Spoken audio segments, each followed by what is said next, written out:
Network. And as you may notice, things are a little different around here. I am in a different spot. Brad is in a different spot. James is in the same spot. That's fine.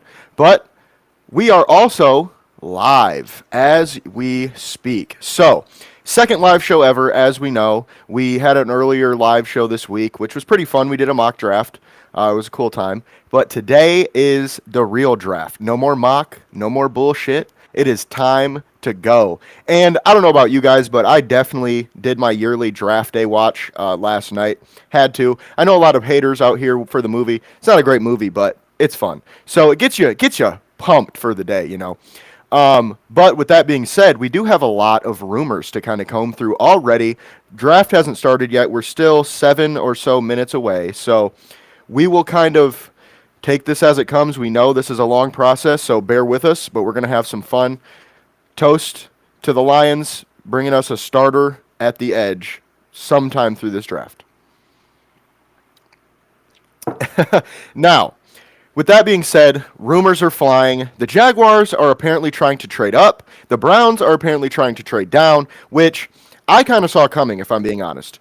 Earlier today, I tweeted out that the Jaguars would be really interested, or should be really interested in Mr. Travis Hunter, the defensive back wide receiver out of Colorado.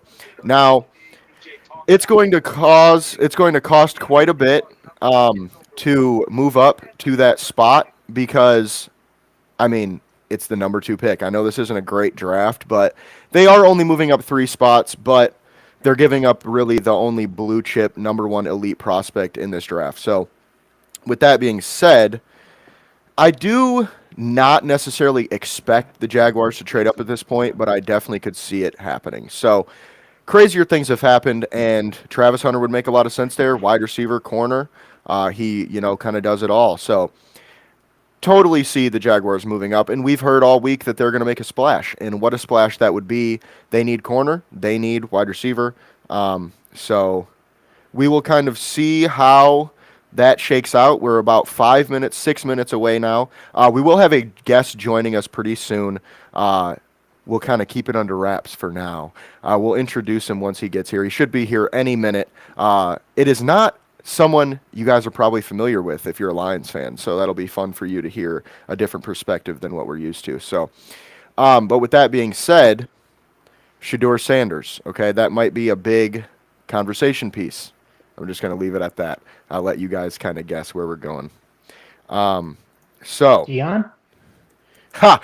I wish that'd be a hell of a scoop there, wouldn't it? I think we might have made our careers with that one.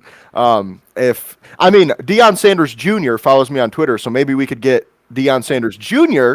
I don't know about Deion though. Prime might be a little big of an ask there. No, but it should be a lot of fun tonight. We got a lot going on, so as always, draft day is a frickin' blast. Now, like I said, rumors are flying. Do you guys think the Jaguars should trade up for Travis Hunter? James, I'll let you go first. It's such a cop-out answer, but once again, depending on the price. Do I like him as a fit? Yes, because excuse me, Jacksonville needs an actual number 1 corner, and they have Brian Thomas Jr., so they do have a pretty good number 1 over there. But they could use the number 2 receiver, even though I do see Hunter more as a number 1. They would have 2 number 1s, but I digress. But once again, it depends on the price. They have holes all over the place. As the general manager of the Jacksonville Jaguars in our mocks, I actually was trying to trade down, and I believe I did trade down in one of them because they have lots of needs, and they, trading up, you can fill fewer holes. But that would be a very good asset for them to acquire as long as they're not giving up everything, Yeah. And here he is, the man we were just talking about. Tell me if I'm saying this wrong. Nick Farabaugh. That is correct. Hey, there we go. Always love to get the names right. So you are joining us here from Penn Live. He is a Pittsburgh Steelers writer. So really, Shedeur Sanders, obviously, is the big talking point for the Steelers and really the NFL right now. It doesn't. Nobody really knows where he's going to go. My main question for you right now, man, is first of all, would you want him as a Steelers fan, as a Steelers writer? And second, what are the odds they pass on him if he's there at 21? Well, I think the odds are kind of decent, actually. I'm hearing more defensive line, specifically Derek Harmon or Kenneth Grant, to them at 21. So I think it's kind of likely they actually end up passing on him, which is kind of crazy because, 36 to 48 hours ago, I actually had heard more and more that they were going to take him. But there's been a shift. Maybe they're trying to smoke screen things, different things such as that. But here's the thing. I think the Steelers right now, they're in the AFC. They're in a loaded AFC. Shador's a high floor player. He's got accuracy. He's really good above the neck.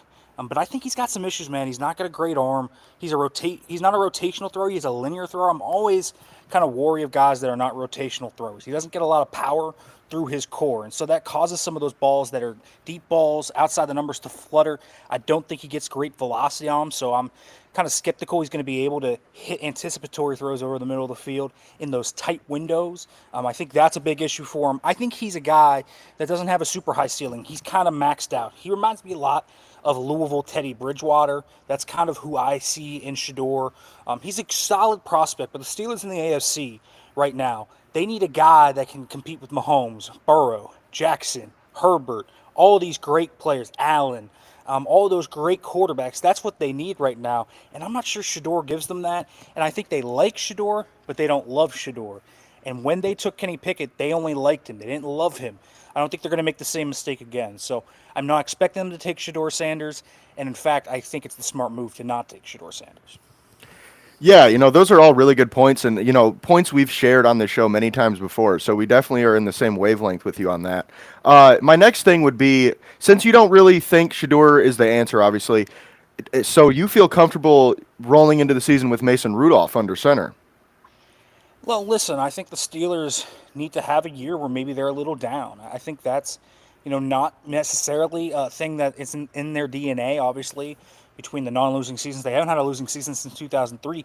But I remember the last time they had a losing season, and that was the year that catapulted them up the board enough to get Ben Roethlisberger. And obviously that gave them enough ammunition to get 2 Super Bowls in the mid to late 2000s. And so they could use a year like that. I think Mason Rudolph is not a bad idea right now. He's not a starting level quarterback. There's no doubt about that. But why trade assets for Kirk Cousins, for example, and take on salary? What are you really getting with that? Are you just getting to 9-8, 10-7, and out in the first round again? I mean, the Steelers went 10-7 with Kenny Pickett, Mason Rudolph, and Mitch Trubisky, and had the same result. What are you doing there? Signing Aaron Rodgers, again, are you doing there? Is he really a ceiling raiser? He's a better quarterback than Mason Rudolph, but are you going to change the outcome? Are you winning a playoff game with Aaron Rodgers? The Steelers have bungled their quarterback situation for far too long, and even this offseason, they've had a really bad process for it. I think making a panic move is a bad one. If they sign Rodgers, it is what it is. It's probably expected at this point. I'm not sure it dramatically changes the outcome, but I think going to the season with Mason Rudolph, he's not a viable starting quarterback. He's not a real starting quarterback. But on the other hand, if the Steelers are bad for 1 year, is it really all that bad? They hit on a quarterback, and they already have a lot of cornerstone pieces, I think, to where that quarterback could ignite them going forward to real actual contendership. And I think that's really where they need. They need to get out of this purgatory cycle somehow. And a bad year wouldn't be the worst thing for it. Yeah, and that's really valid too. There's a really good quarterback class coming out next year, and like you said, they kind of need a guy that can, go up against these Patrick Mahomes, Justin Herbert, Joe Burrow, these elite Josh Allen types. So my next question for you is, and I don't really put too much into these rumors, but I did hear a inkling of a rumor that TJ Watt might be a tradable piece for the Steelers. Now, my question is, do you think that's a realistic move that the Steelers would even think about making at this point? And if it is, what do you think maybe the compensation would look like? I don't think that they're thinking about that. I think they're going to pay him. They're going to pay him near where Myles Garrett got paid, whether that's $40 million, $39 million, somewhere around there. He's going to get paid, and he's going to be one of the top paid edge rushers in the NFL. So I think they are going through that. They've had talks with him already. I think those talks have gotten a little bit more spiky, hairy with the Garrett extension. Having that $40 million per dollar edge rusher in the NFL has made it a little bit harder to sign him, but they're going to do it. But if they did trade him, I think they could get a late first. I think they could probably get another day 2 pick with that. I don't think they're getting 2 firsts. I don't think they're getting anything crazy. They can maybe get a second and a third, 2-day 2 pick, something like that. I think is around the right price. So, listen, if they wanted to trade him, they could get some really good picks for him. But also, he's the cornerstone of their franchise. He's the lifeblood of it. He's their best player. If they want to win playoff games and try and win a Super Bowl, even in this window, he's 30 years old. So there's definitely an argument to be made they could trade him. But are they going to? I don't think so. Yeah, and that's very valid. That's kind of my thought process too. Like you said before, the Steelers, they have a good core.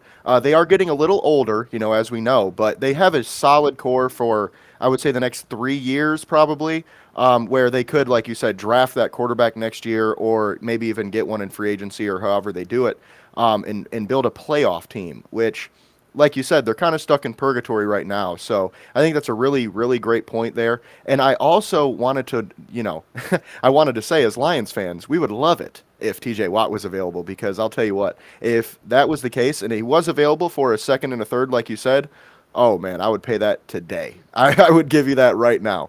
Especially because, guys like Trey Hendrickson apparently are available for what sounds like a little bit more than that. So TJ Watt probably is staying in Pittsburgh, but I did think about it. He is getting a little older. The defense is getting a little older, so it wouldn't be that crazy, I think. Now, moving on, my next question for you is, what if, if it's not Sanders, obviously, like you said, who are your favorite prospects for the Steelers at pick 21? Yeah, I mean, my favorite one personally has always been Jade Barron for them. They have Darius Slay on the outside, but they need a nickel. They need a really good nickel corner. They've needed one for a while, and then he could shift outside next year when Slay's probably retired or gone, to pair with Joey Porter Jr. I just love Jade Barron's game. I've loved Jade Barron's game the entire time. He's a top 10 player in this class to me. So he's probably my favorite, but he's not their biggest need. Their biggest need outside of quarterback is probably defensive line. And so you look at that, and I like Derek Harmon the best of what they could get. He reminds me a lot of Stephon Tuitt, one of the more underrated defensive linemen of the 2010s, in my opinion. He was great with the Steelers. They haven't really replaced him since he unexpectedly retired in 2021. They need to get something there. Cam Hayward's 36 years old. He's still playing at an all-pro level. Unbelievable that he is. But he's not getting younger. The fact that he's still playing is kind of crazy, to be quite honest with you. And they need someone with Keanu Benton. And so I think Derek Harmon could be that. He could be a disruptive force for them. Kenneth Grant, he's a nose tackle that I think has 3-tech upside. A little bit of a different player. Reminds me a little bit of DJ Reader. High floor player. I could see him being the option. And then Walter Nolan. Walter Nolan is just this dynamite stick at 3-tech. I mean, the pass rush reps, the dominance that he has on some stretches is the best D-line tape in the class. It's better than Mason Graham at times, but he struggles with some consistency. The motor's not too hot, and so there's some issues there. But those 3 defensive linemen are some of my favorites. And then the other one that I really like, we've talked about George Pickens trade rumors and all that. I really like Matthew Golden. I like his fit with the Steelers. To me, he's one of the best wide receivers in this class. Across from DK Metcalf, they could definitely use that quick separator type, that route runner type. And so those are kind of the 5 guys I would circle for them outside of Shedeur Sanders. For sure, and that totally makes sense. We've talked a lot about Harmon on this podcast with, the Lions being a good fit, as well as Walter Nolan. I've personally been a big Walter Nolan fan, as these guys know, throughout this process. So I totally agree with that. And then I guess my next question would be, let's just say, if you guys signed Aaron Rodgers, right? Do you think that this Steelers team is a playoff team at that point, or do you think they're just, like you said, middle of the road still? I mean, they're probably a playoff team. They're probably a 10-7, 9-8 playoff team as a 7 seed. Are they a serious contender? No. The likeliest outcome would be they would be 10-7, second or third in the AFC North, losing the first round to one of those elite teams, just like they do all the time, right? It's just become the same story. Really, since 2020, you can really write the same chapters for the Steelers. It's either barely missing the playoffs or sneaking in and getting crushed. And I think that is on the same path with Aaron Rodgers. He's just not an elevator anymore, right? He's got really good arm talent still, but he's not as mobile anymore. How does he fit in the locker room with personalities like DK Metcalf and George Pickens? There's a potential for explosiveness there. So the locker room fit's, I think, a question on top of that. Aaron Rodgers is a fine player. He's not an elite quarterback anymore. He's a middle-of-the-road player that probably gives them the same type of quarterback play they got last year from Justin Fields and Russell Wilson, which is fine. But they're not going to be anything more than a 10-7 maybe 11-6 if they get the right roles going their way, and they're probably out in the first round of the playoffs. That's just what it feels like again to me. They've been treading water for so long. Aaron Rodgers coming in feels like you're treading water again. Yeah, that's very valid. It kind of feels like putting a band-aid on a stab wound.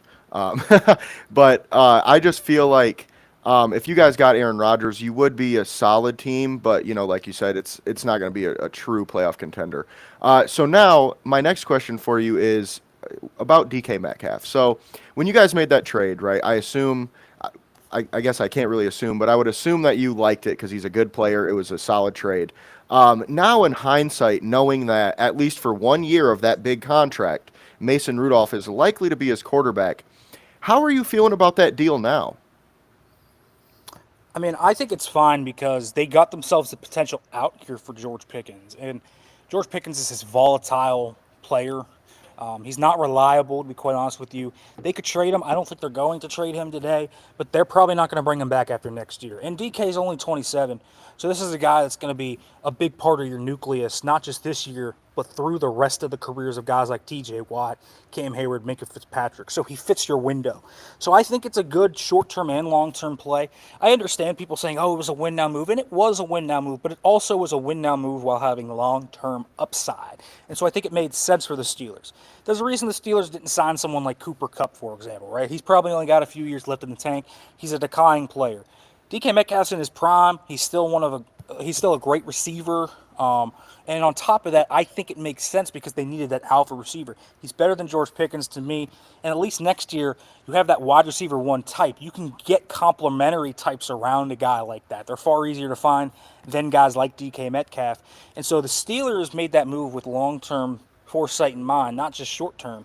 So I think it makes sense for them. They only gave up a second-round pick for that type of talent. I think that's fine. They were going to take a wide receiver early in this class anyway. So instead of taking a guy in what is a limited wide receiver class, one of the poorer ones, to be quite honest with you, in recent memory, they get a proven option, DK Metcalf. I'm completely fine with the deal. Yeah, for sure. And I would totally agree with that. I personally am a big fan of DK. So when you guys made that deal, I immediately thought, okay, trade George Pickens, try to rebuild this team a little bit on the trenches, because I know that Pittsburgh Steelers offensive line isn't quite, what it used to be. It's a solid line, but they got some holes there. So now I will open this up to the panel to see if anyone else has any questions for you. James, I will let you go first if you have any questions. First off, Nick, just thank you for joining us today. I know draft day is busy as is.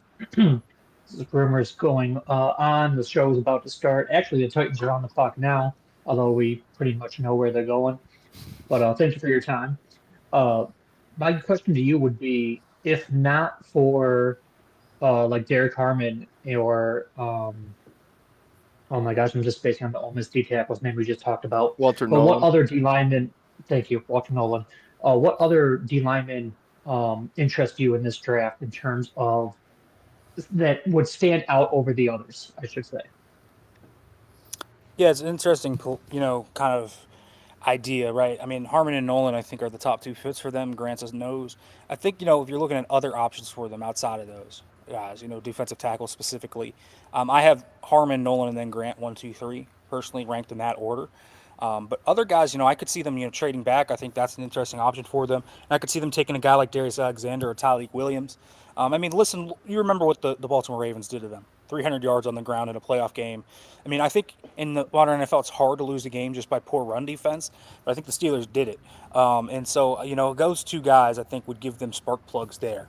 And I think that's the type of things they need. But I also think Harmon, I think he could give them that. I think Nolan's more of a pass rush specialist, but I think Harmon is actually decently polished as a run defender. So there's a lot of fits they could have. They could even go, later in the draft. They could look at guys like Jamari Caldwell. They could look at guys like Alfred Collins. There's a lot of really good nose tackles in this class. It's actually one of the better nose tackle drafts I can honestly remember.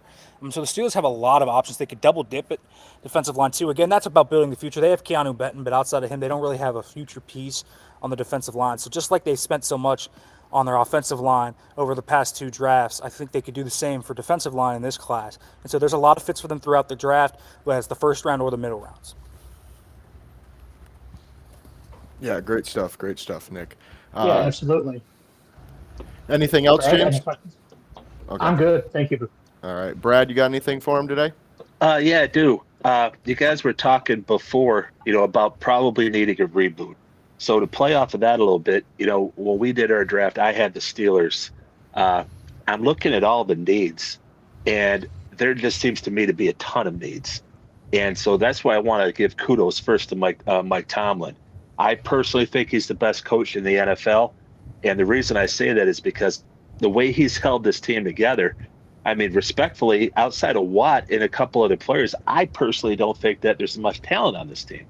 So what I'm thinking here is if you go Shadur Sanders, okay, if he doesn't do well, then you have taken your first round pick, you've taken your quarterback, and you've got to stick with him.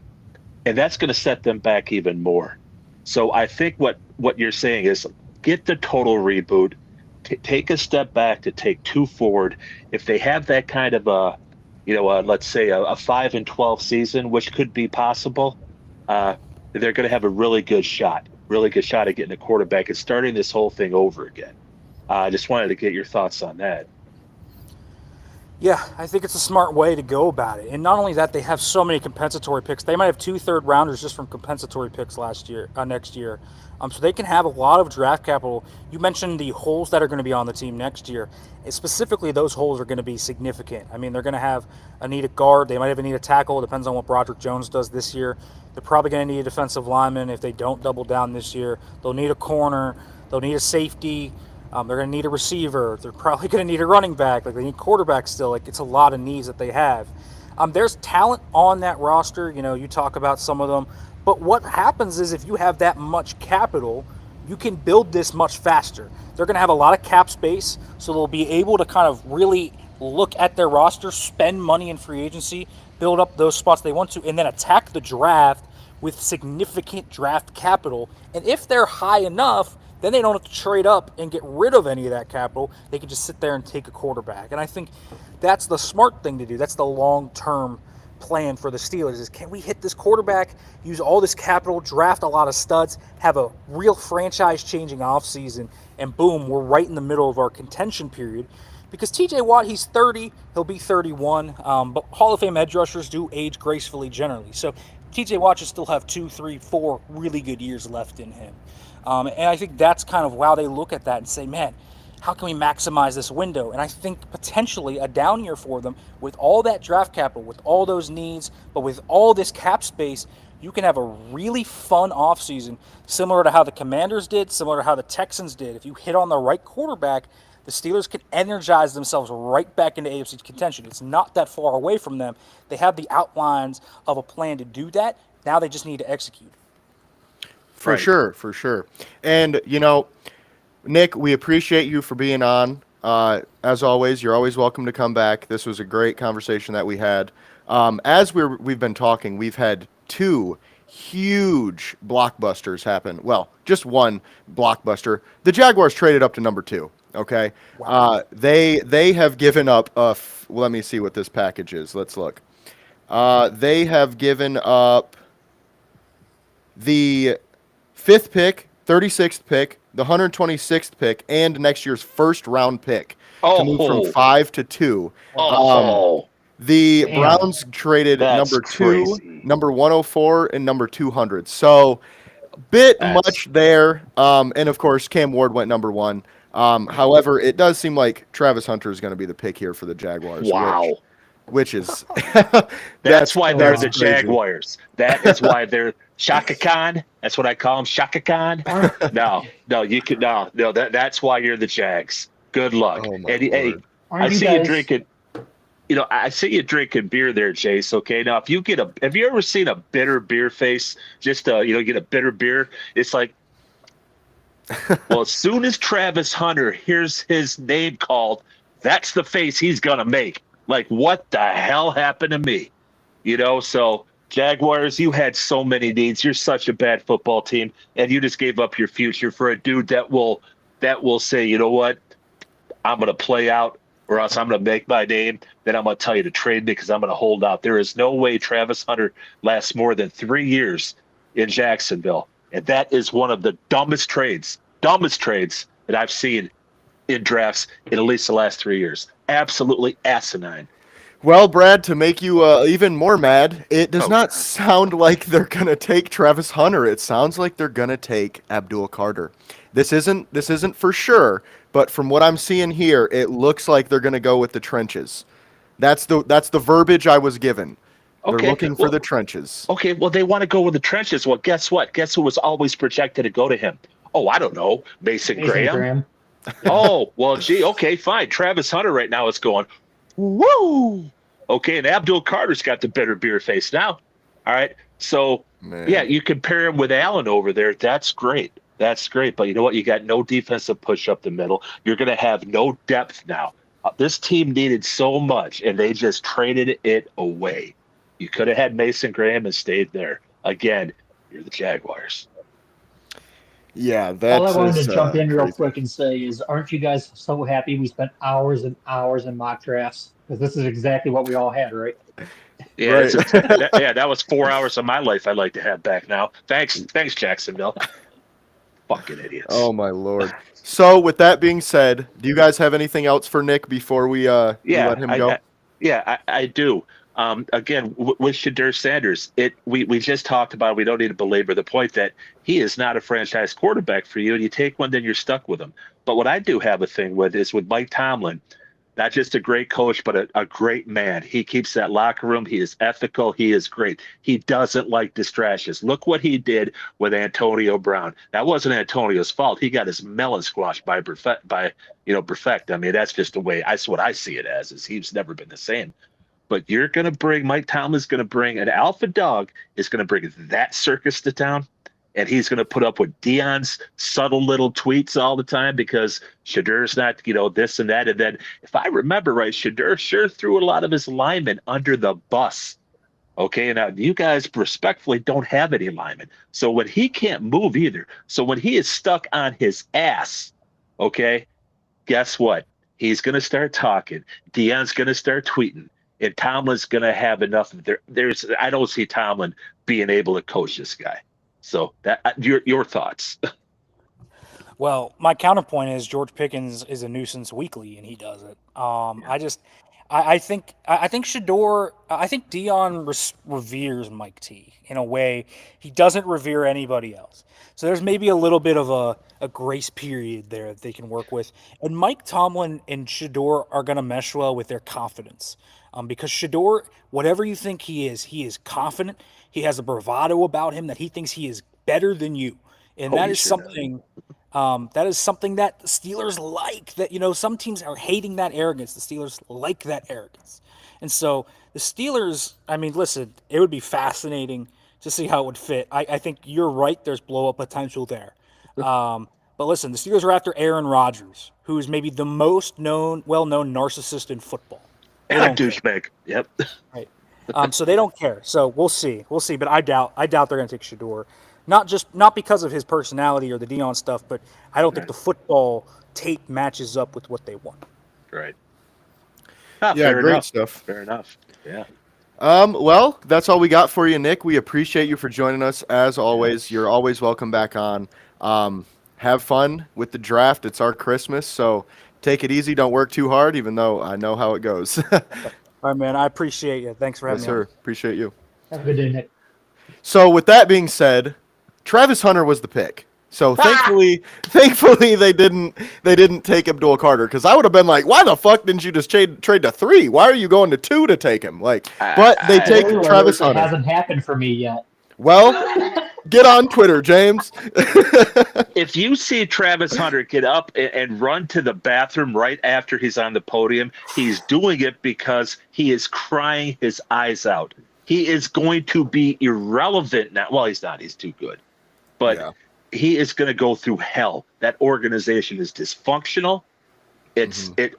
Look, okay, fair enough. Look at their coach. How long did it take them to get their coach? How many times did they fuck it up? All right. How many times did they fuck it up? And that's their coach. And now that joke, in my opinion, at least, of a coach is going to take, again, my opinion, the best player in the draft, and he's not going to ruin him, but Travis is going to be gone. 3 years, Adios, motherfuckers. Okay? And guess what? Oh, we got no picks left. Well, what the hell are we doing? Yeah, fuck the Jaguars. That's why they All I know is, you know what this reminds me of, guys? Speaking of Draft Day, which I watched last night, like I love said. it. Great movie for being a bad movie. It's still fun. Ooh, it's a good movie. They did the same shit to the Jaguars with the youngest GM in the NFL. Think about it. I'm just saying, Damn. the parallels are fucking crazy, bro. He Damn. got he gave up 2 or 3 second-round picks for the 5th overall pick from the Jaguars while they had the youngest GM in the NFL, which right now they traded from the 5th pick to the 2nd pick with the youngest GM in the NFL. Just saying. And the GM of Cleveland's happy as fuck. Yeah, it works Sonny out Weaver, for everybody. Sonny Weaver channeled it to the Cleveland GM. Like, oh my Lord. Oh my God. Yeah, I dude, this, I don't know, because I'm watching the Pistons game. They're down 11 now, by the way. I wasn't even paying attention. They're down 6 on mine. They're Oh down no, 11 on 14. mine. 14. Holy shit. I Now lied. they're down 14. Damn. They were just up 5 minutes ago.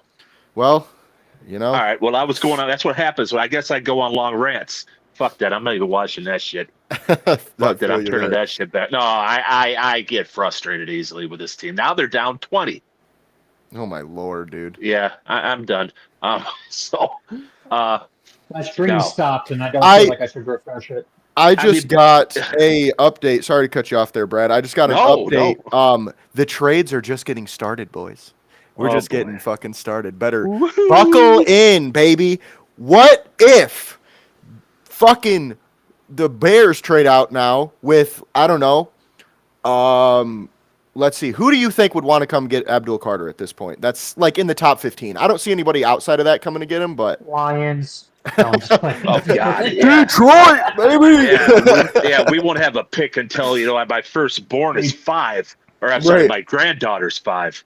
They'll be like, all right, guys, good stream. Wrap it up. We're done.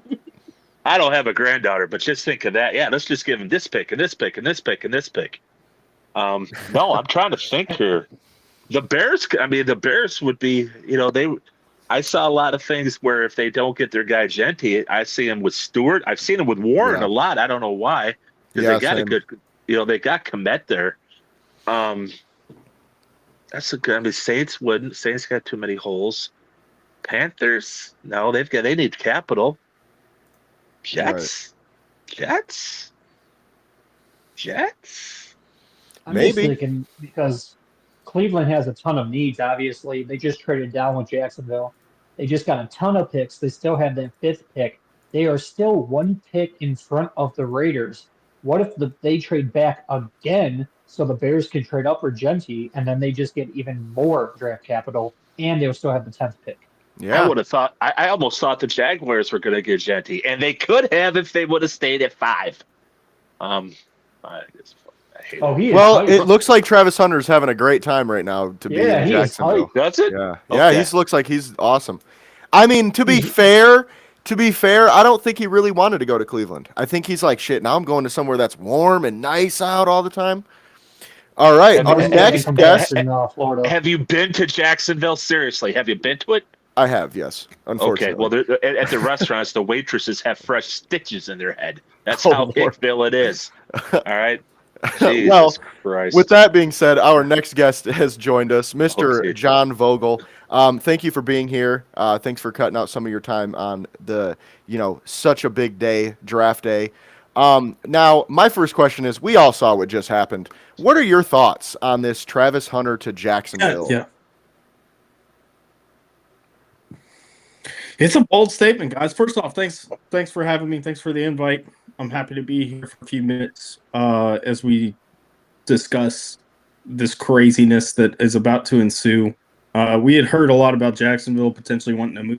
A lot of people thought it was hogwash. I actually did too. To be honest with you, I didn't think anybody would try to. I didn't think it was real that Cleveland was trying to move down. But this is a statement, and I think that they have full play him both way. He fits into exactly what they're going to want to do, both on offense and defense.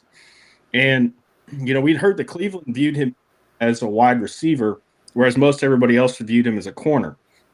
Jacksonville needs a corner badly. Looking at the roster right now, their top corner at the moment is Tyson Campbell.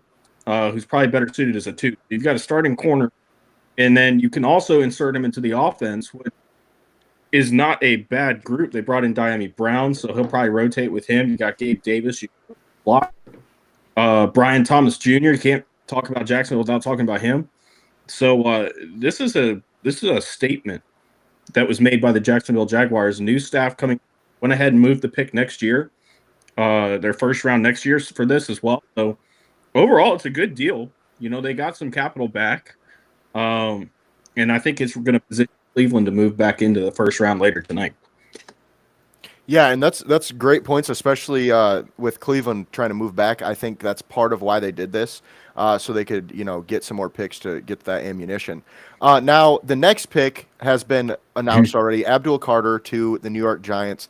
Before we talk about that, I just wanted to say I totally agree. The Travis Hunter thing, I do really like his fit in Jacksonville for the same reasons you said. He probably will be more of a corner there, but he will definitely be their gadget guy, and he will help out a lot on offense, which, I mean, that, in my opinion, makes it worth it to do this trade because you're getting a 2-for-1 at that point. They needed a wide receiver 2, wide receiver 3, and Travis Hunter is going to be a damn good one to pair with Brian Thomas. So, but with that being said, what are your thoughts on Abdul Carter to the Giants? I know everybody kind of had this penciled in. I kind of thought maybe somebody would move up to get him at this point. But what are your thoughts? Well, I thought they were going to make a move. I knew that they were looking for an edge rusher because I think I reported it back in February, or maybe it was right around the combine, March, that they were close to a trade with Tennessee, and that's practically come out at this point. Part of that deal was I don't know if I'm skipping or not. I'm sorry if my internet's cutting out. Part of that deal was going to acquire Harold Landry, who had played with Bowen, their defensive coordinator. So I knew that they were interested in an edge rusher, and Abdul Carter is probably a better immediate fit and long-term fit than Harold Landry would have been. So I knew that they were looking in that area. I think that the plan is probably to move on from Kayvon Thibodeau once his contract expires. I don't think they've been particularly impressed with him. And so they're going to go ahead and let him test free agency. And now you've got everybody that plays in the playoffs, that goes deep in the playoffs these days, has to have a deep defensive line, pass rushing rotation. You got 3 really good pass rushers there in New York now that you're going to be able to rotate, mix and match. I would probably assume they're not done through this class. They'll probably add one more, maybe in the 4th or the 5th round. But it makes a lot of sense. Abdul Carter, the best pure edge rusher in this class. He's really exciting, so I think this is a good move for the Giants. Yeah, for sure, and I totally agree for all the same reasons. Even if they do trade Kayvon, they got 2 really good pass rushers, and even if they keep him, now they have 3 studs that they can kind of rotate in and out. I do think they will trade him. I think that makes the most sense. You might as well at this point. I will say, rumors are the Browns are trying to trade down from number 5 now. So, just for the people watching, a little update there. My next question for you, John, is what are your favorite prospects just kind of in this draft overall? Yeah, I think a lot of my favorite guys are not going to go tonight. So I'll just try to limit the guys to the guys tonight for the sake of your viewers and the fact that this is the biggest night of the year for all of these guys. I think my favorite guy in the class that is a first-round dude is probably Shamar Turner out of Texas A&M, or Shamar Stewart, out of Texas A&M. Both of them are Shamars. They throw me off sometimes. He was playing. I came in the expecting to see a defensive tackle, a 3-tech guy at 6'5", 290 pounds. And when I put on the tape, I saw him running wide 9 and getting to the quarterback, at least putting a pressure on him. He led the SEC in quarterback hits last year. I believe he had 33. Fantastic when you kind of consider the fact he was playing at 200 pounds in a very rigid pass rushing rule system. So he's dropped a lot of weight, tested really well at the combine, tested really well through all the drills, everything everybody wanted to see. And I think that with him in a new role that's outside of Texas A&M, you're going to see him absolutely explode. And I would point to it. I know there's a lot of people that don't think that he's that great, just because of the production. He only had 4.5 sacks in 3 years. I think that you kind of saw the same thing with Walter Nolan. At Texas A&M, the production wasn't there. The pressures were, the production wasn't there. As soon as he gets out of that system and he's playing 3-tech, go get the quarterback, he puts up that production at Ole Miss. So I really think the same thing with Shamar here.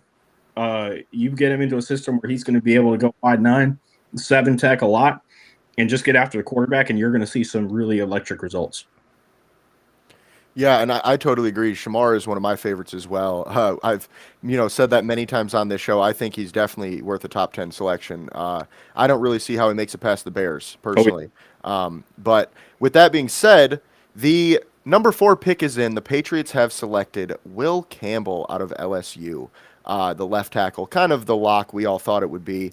John, let me ask, what are your thoughts on the tackle draft this year? I know there's kind of mixed reviews on it. I know a lot of people have Will Campbell number 1. A lot of people have Amron Membao. What are your thoughts on that? The top, 3 or 4 guys. I thought Will Campbell's the best one. I think Kelvin Banks is really good too, out of Texas. And I like him a little bit better than I like Membu. I think Membu might be better suited playing right guard as opposed to right tackle. He's a little bit more of a power guy that's going to get downhill. He's got good athletic ability to pull. So with Campbell, I thought Nick Saban hit it in the pre-draft show really well with him. Hey, the short arm concerns, it never bothered him while he was at LSU. And he played some great edge rushers down at LSU. And I think that it was easy to nitpick because he's such an outlier just from the way that he plays, the technique that he plays with, the what's a good way? He looks so stiff and he looks so upright at times, but you watch him play and he doesn't give up. He doesn't surrender ground. He holds up. He's quick enough against those speed rushers. So I think that I figured the Patriots would go that route with him. It makes sense. They need a left tackle. They want to protect Drake May for the future. Mike Vrabel's a big guy that's really concerned about the trenches 100% of the time, and they put a large emphasis on it. So yeah, that's perfectly expected, and I think it's a really good pick. For sure, I agree. I'm a little bit bigger fan of Membu than you are, but I think that's just because I saw his athletic testing, and I already kind of liked him quite a bit. So it moved him up my board a little bit there, but totally understand why you'd like Campbell. So my next question for you is Mason Graham. Okay, we've heard a lot of mixed stuff on him. What are your thoughts? Because I know there's a lot of stuff with like his short arms, this and that. So what do you think about him as a prospect in general? I thought Jacksonville might sit at 5 and take him. I realized that wasn't going to happen as soon as I saw him with who the woman that used to be on NFL Network is with FanDuel now. Why can't I think of her name? Adam, who I'm talking about? Kay Adams? Jada Jill. Wow. Yeah, thank you, Kay. I wanted to say Amy. I was like, that's this actress. I'm both dyslexic if you can't tell. So yeah, Brett. So as soon as I heard he walked into his meeting and imitated Coach Owen, that came out today that he walked in there and imitated the Duval that Cohen went viral for. I knew that wasn't going to happen. You can't have a guy like that in the locker room with that kind of attitude toward the head coach straight up. It's not a bad thing that he did it. It's just more so the point. If you're trying to build a culture, you don't want someone coming in there that's going to, potentially undermine the head coach, and that's going to be something that's going to put you off. But from a playing standpoint, he's really interesting because he's really kind of average from an athletic standpoint, but he created a lot of plays. I think that's part of the reason you didn't see him do any testing during this pre-draft cycles, because he was going to put up average numbers. So I think that's probably the reason why a lot of teams, we've heard the reports that he's not a guy that is as straight up consensus as the media has him. He's been down. I like Walter Nolan a little bit better than him, just because I think Nolan can do a little bit more. And it has a little more juice game, but he's going to bring power. He's going to be a little bit more of a two than he's going to be a gap shooter. And ultimately, I think he'll be a very solid piece on the defensive line somewhere. Yeah, for sure. And I can't really disagree with too much of that. I mean, honestly, watching Michigan, because I'm a Michigan fan, watching them throughout the season, like, I liked Kenneth Grant a little bit more for his upside. I mean, he just has all the traits that you really want. He's got, upper echelon athleticism for that, the nose tackle spot. So I just kind of would have, if you're asking me if I got to pick Mason Graham at 5 or I can get Kenneth Grant at, 20 something, I'm definitely taking Grant in that scenario. So totally understand where you're coming from.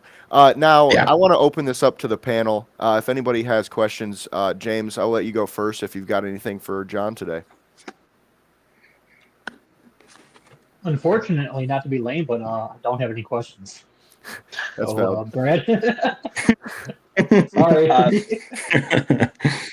I think that now you're going to see Graham drop. I think I maybe might see him drop out of the top 10 because of those things. But I do want to say in his defense, he got double teamed a shit ton this past year. He really did, and that did make Grant look. I mean, and Grant's a hell of a player. I'd love him to be on the Lions, but I think that really showed off, what Grant can do. So I do think that Graham, he did get double teamed. I always thought it was a bit high myself.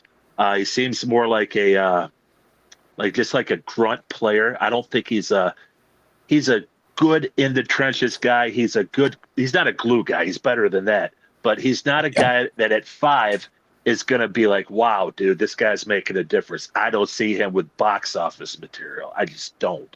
But the question I did have was in terms of depth in this whole draft. I personally don't think that it's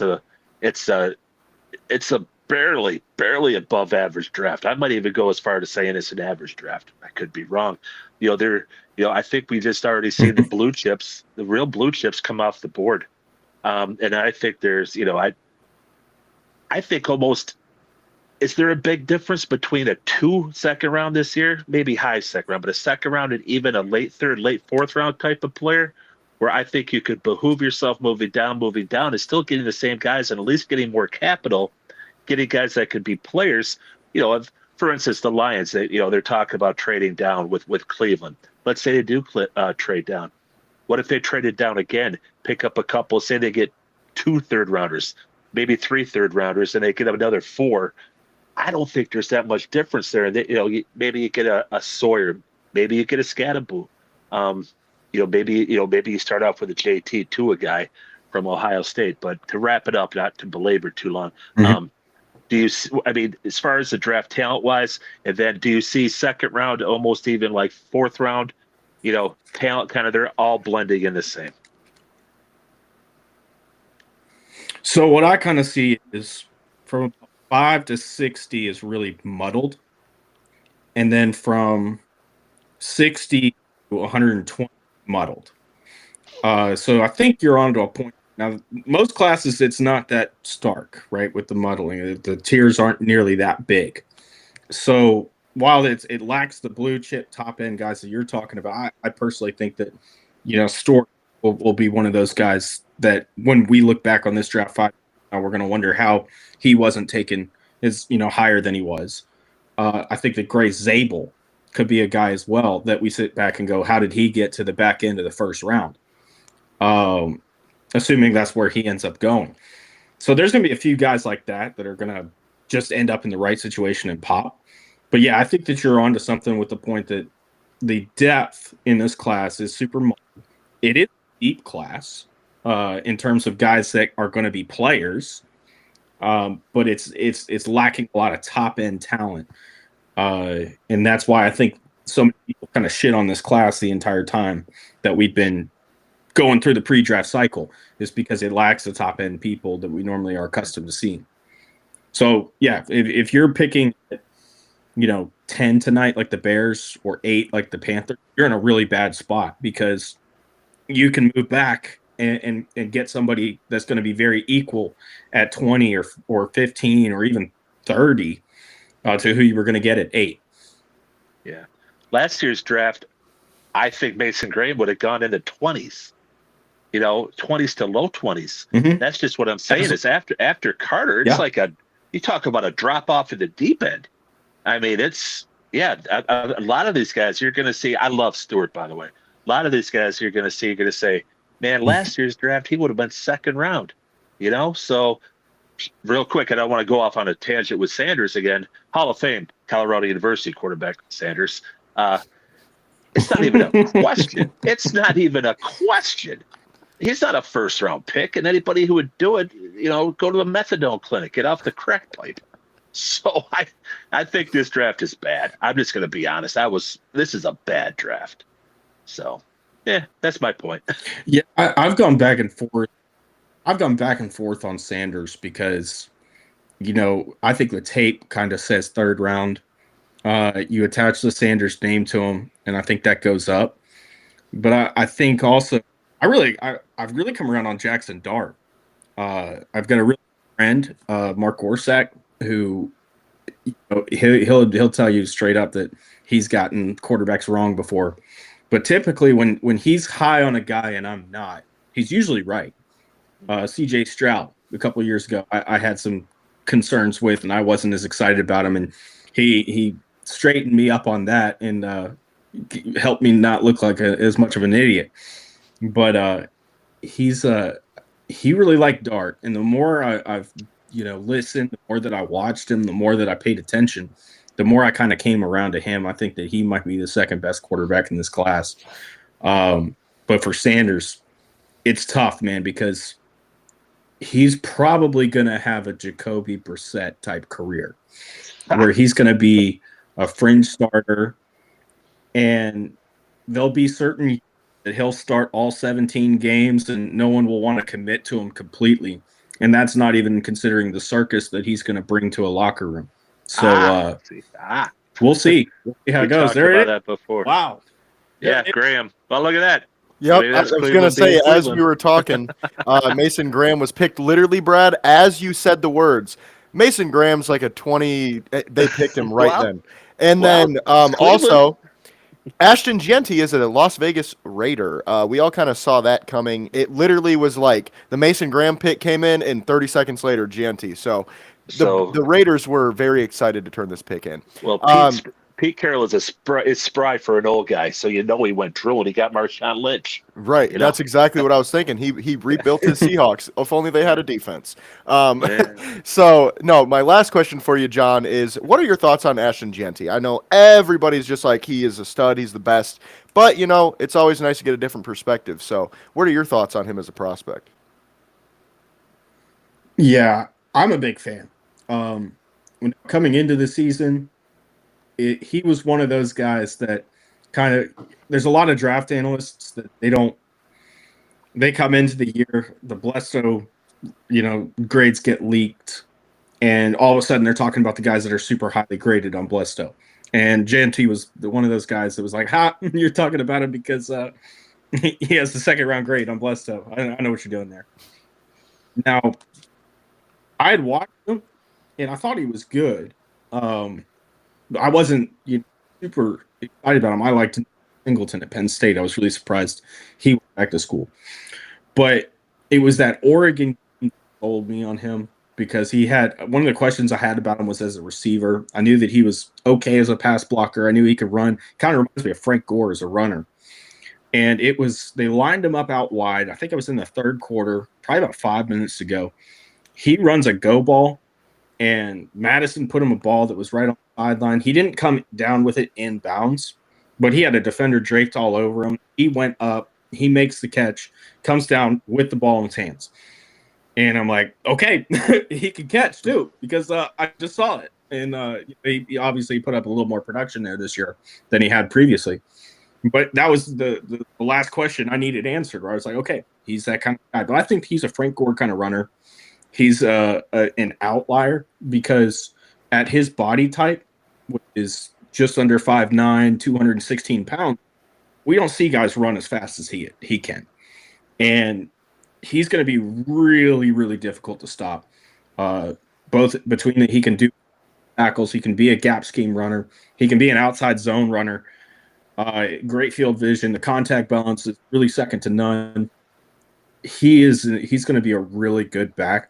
I don't know if you get the 15, 20-year career Frank Gore with him, I wonder if it's more of an Ezekiel Elliott kind of career because of the kid the punishment he's already taken, but he's absolutely legitimate. It's good.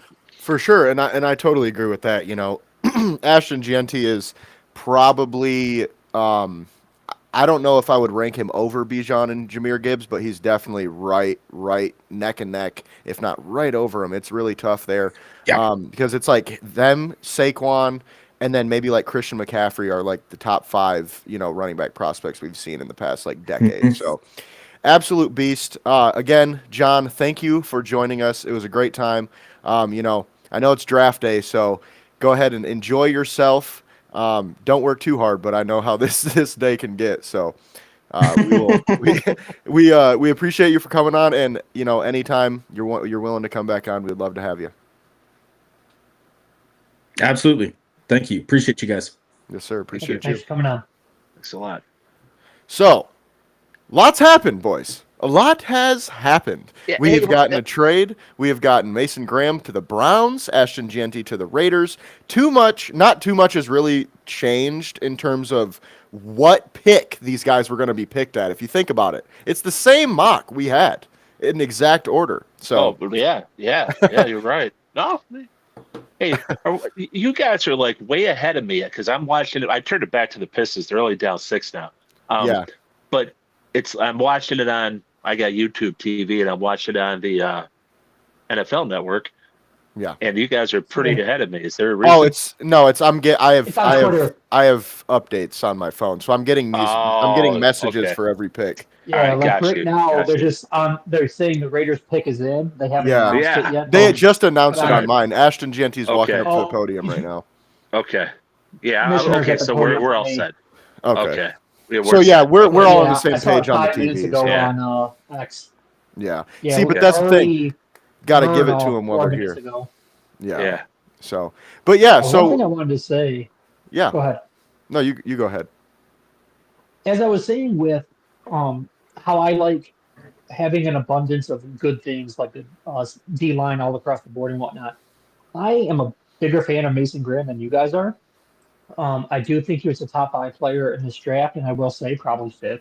But I do think he was a top 5 player in this draft, and him next to Myles Garrett is going to be a good thing for the Cleveland Browns fans. And not Yeah. only that, but you get a pretty damn good all-around D tackle because, as you guys were saying, I can't remember which one of you, to be honest, said it, but he is an average athlete. He's just a damn good football player. He's not going to wow you. He's not going to run a 40 or do a cone drill that you're like, oh shit, look at that guy. But he'll suit up and punch you in the mouth and beat you. And to get him, to put him next to Myles Garrett and add another 2nd round pick and another 1st round pick next year, that is an A+ for the Browns right there. I mean, they needed a fuck ton of stuff, but that is a hell of a start for the day. Yeah, No, I totally yes. agree with you, James. Yeah. The Jets have picked Armand Membu. Knew that was going to happen. Pretty much everybody knew that was going to happen. But yeah, Should I we, totally come back agree with with a you. pick- Huh? Should we come back at pick 20 because we already have like the first, however No much shit. of this We're down. 7 for 7 now. The things have changed. We're 7 for fucking 7. Straight down the Yeah. board, baby. Yeah. The Exactly. teams, it's all right. The exact Yeah, pick, No, dude. But no. Fuck it. I Yeah. totally agree with you, James. I mean, I don't love Mason Graham. Like I said, I personally just like the value of a Kenneth Grant later in the first than I would like picking him. But would I be mad at it? No. And I totally agree with your point on Myles Garrett and Mason Graham is a damn good D-line. And I mean, they needed interior D-line help for a while now. So he should probably shore that up for them. And he'll be a space eater at worst. You know what I mean? So he'll definitely eat up some blocks. But with that being said, Brad, it seemed like you had something to say there. No, I don't want to. It will definitely help the Browns, but back to my point is Graham at 5. I mean, it's going to help the Browns, but it's the 5th pick. I mean, when you're in the 5th pick, guys, you're looking at. Let me James, do some homework for me. Give me the top 10 picks of last year, okay? And then maybe when we get to 10, and then maybe when we get to 10, I'd like to just, hell, give us the first 20. There you go. And I just want to compare and contrast this kind of talent because this Mason Graham to me is not. It just isn't, and this is But I was just a little taken back by all this. I don't think the talent's good in this draft. I'd love to see the Pistons almost being facetious, but almost trade out of the second round too. I mean, give me 8 third-round picks. Okay, you know. For But sure, back and to, I totally agree with you there. And back to Jacksonville. I get it with Hunter 2-for-1, and I get it. And of course, he looked happy. I want to see how happy he is after one season, though. But look at what they freaking gave up. They've got. I mean, it's ludicrous. That's the kind of haul you give if you're, let's say, at 10 or 11 for some reason, and you're still on like you got your quarterback hurt, so you drop to 10 or 11, and then if this one guy is going to bring you back. I don't know. I can't. I'm looking at it. I'm going. It reminds me of the freaking Pro Football Network thing we did, where the drafts were ludicrous. Give me this and this and this and this. I mean, I do get what you're saying, but I do have to disagree, man. The first next year, I don't love it, right? They gave up a second, a first, and all. But it's like, think about it. Like, do you remember what the Niners had to give up to get from, like, I think it was like 11 to 3 or 10 to 3? Like, they had to give up 3 first-round picks. So it's like, who'd they take though? Fucking Trey Lance. Nobody. That's what I'm saying. The Jaguars did. But I'm saying Travis Hunter is a way better player than Trey Lance ever could imagine. 100%. So if we're just thinking, and also positional value, man, they need a corner, they need a wide receiver. They just got both with one pick. If you think about it that way, okay, they could have taken Tet McMillan with the 5th pick or whatever, and then taken, I don't know, a corner with their second rounder. They just did that with one guy who's probably better than both of those guys that they would have drafted at either spot. Now, the problem, of course, is how much can you play him? That becomes the real issue, and that's something we'll see over his career and how that, is a disadvantage or an advantage. But I do think it's not a terrible. Yeah, I agree. I just don't think it's a terrible trade. Would I do it? I probably wouldn't, just because there are too many question marks. But that young GM wanted to make a splash, I guess. I mean, he sure did. It's one of those things. I can't really hate on him too much. But also, I just got a Travis Hunter. Fucking young. Or no, James Gladstone. No, that's GM. Yeah, he's 34. So I got shoes older now. Oh, that's why he wanted to trade his picks. He's got to get to bed. Type shit. True. After bedtime. Well, you know what? You said he made a splash. He did a cannonball in the kiddie pool. He made a splash, but he's gonna break his neck. So I just got a tweet sent to me that completely gave me a heart attack for a second. Ari Myrov, okay, I'm sure you guys can't read that. It says the Lions first pick. I'm like, what? And then they say under Dan Campbell was Penei Sewell, who became their starting right tackle. Now Aaron Glenn's first pick is. I'm like, motherfucker, you got me. They had me totally. I was like, what did we do? Yeah. Nothing yet. It I would say thankfully. It was there Pete is Carroll no one thing. that I want to trade up for. Yeah. Everybody was biting on that Pete Carroll thing. It's like, dude, why would he ever even give a smattering of a hint? He just. I mean, think about it. Ash, smoke. Yeah. I mean, Ashton Smoke Gianti. screen. But you said, but think about it. Ashton Gianti. No, I get it. I get it. There could be. He could have been alluding to it in a way. No, you're right. I see that point now too. But this is what I love about Pete Carroll. The motherfucker's 73 years old. He's just sitting back going, I've done so much of this shit. This is just fun. I'm just having so much fun, and I think we're still gonna win. He ain't all. I mean, he ain't all like, he's just like, like uncle, like an old uncle just sitting back and go, just go ahead and play. Give me another beer. Yeah. Hey, it's me. Yeah, I mean, Pete Carroll is. He's just going to be enjoyable. I used to hate him, especially when it was Seattle, but now I get to enjoy him. I hated him at USC. I do like him now. Yeah, because he's in another division and he just looks like he's having fun. He's like, fuck it. Let Tom Brady do all the fucking work, and I'll just go out and coach the team on Sundays.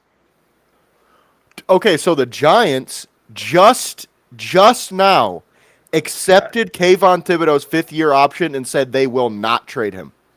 Oh, I thought I was okay. about to I was say, like, I heard a lot of if they take Abdul Carter, that they would trade him. So Yeah. interesting. My question now is, are they trading Burns? Think about it. He's getting paid, baby, and he really has not been that great for them. You no, you know, know what? I mean, how good was he in his last year in Carolina? So, I mean, I double don't know. I'm digit not being. sacks. He wasn't like he was. I think he had like, I don't know, maybe 14 or something around there. It Oh, that's wasn't pretty good. insane, That's but that's he was pretty. solid. That's pretty good Yeah, for that team. That's Yeah, pretty good. he's what I would say is kind of like Nadamakan, and I know he didn't play on the inside, but Nadamakan Sue back in the day on the Lions. Like he's a really good Yeah. player when he was in Carolina, but he was like one of three good players they had, and that was it. right. Hey, what did you look up that 20 pick draft last year compared? Speaking Yes. of the Panthers, before we get into that, they just Yeah, drafted. You ready for this, Brad? You called it. Tet McMillan. Carolina Panthers just drafted Tet McMillan with yeah. the Well, 8th overall pick. Not that I mean, surprising. it I got told you he So, Bryce was Young. probably the number one receiver, not named Travis Hunter. yeah, I and I mean, think most people would Bryce, agree. yeah, they got. I mean, they got a good running back, and their line's decent, decent. They got so many holes to fill, but you know what? Bryce Young needs some weapons. I think we've seen that, and he started to come around at the end of last year. So I think his confidence is back. But he's the type of quarterback where you got to have some weapons for this dude because I don't think he takes it all on by himself. For sure. With that being said, our next guest has joined us, Mr. Anthony Russo. Tell me if I'm pronouncing that incorrectly. But thank you for joining us. First thing, your Jets just made their pick. What are your initial thoughts on Armand Membu to the New York Jets? What's going on, guys?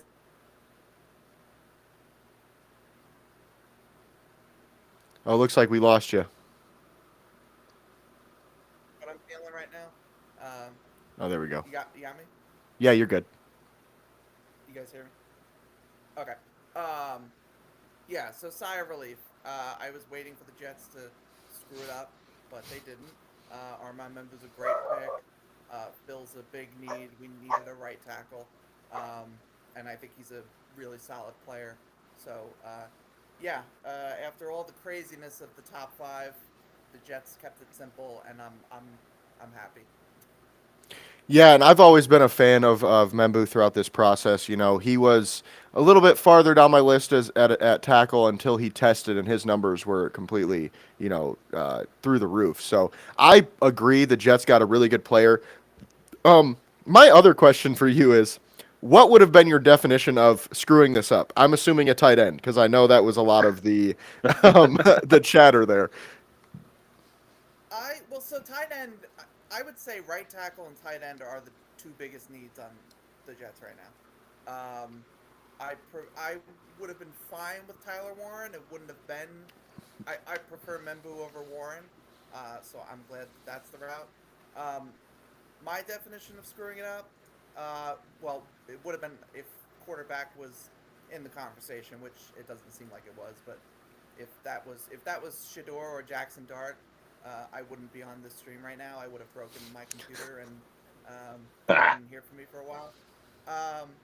I saw Jade Barron was getting thrown around, and I like Jade Barron, but at 7 for this Jets team just did not make any kind of sense to me. And I get like Aaron Glenn would love to coach him, and I'm sure would be great for him, but just again with the needs that the Jets have and the roster as constructed, I wouldn't have been a fan of that pick at all. So I think given what the board was at 7, Membu was probably like at least a top 3, if not the best pick that they could have made, like one of the better ones for sure.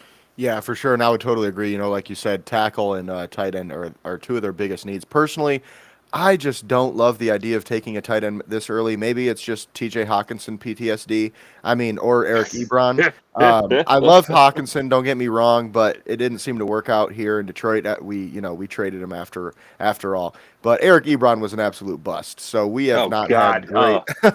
We have not Come on, had a there's a great time. flashback I never wanted to see or hear again. Aaron Donald's out there, but fuck it, we'll take a tight end. That can't catch or block. Sweet. I can't. It's too soon. Still too soon.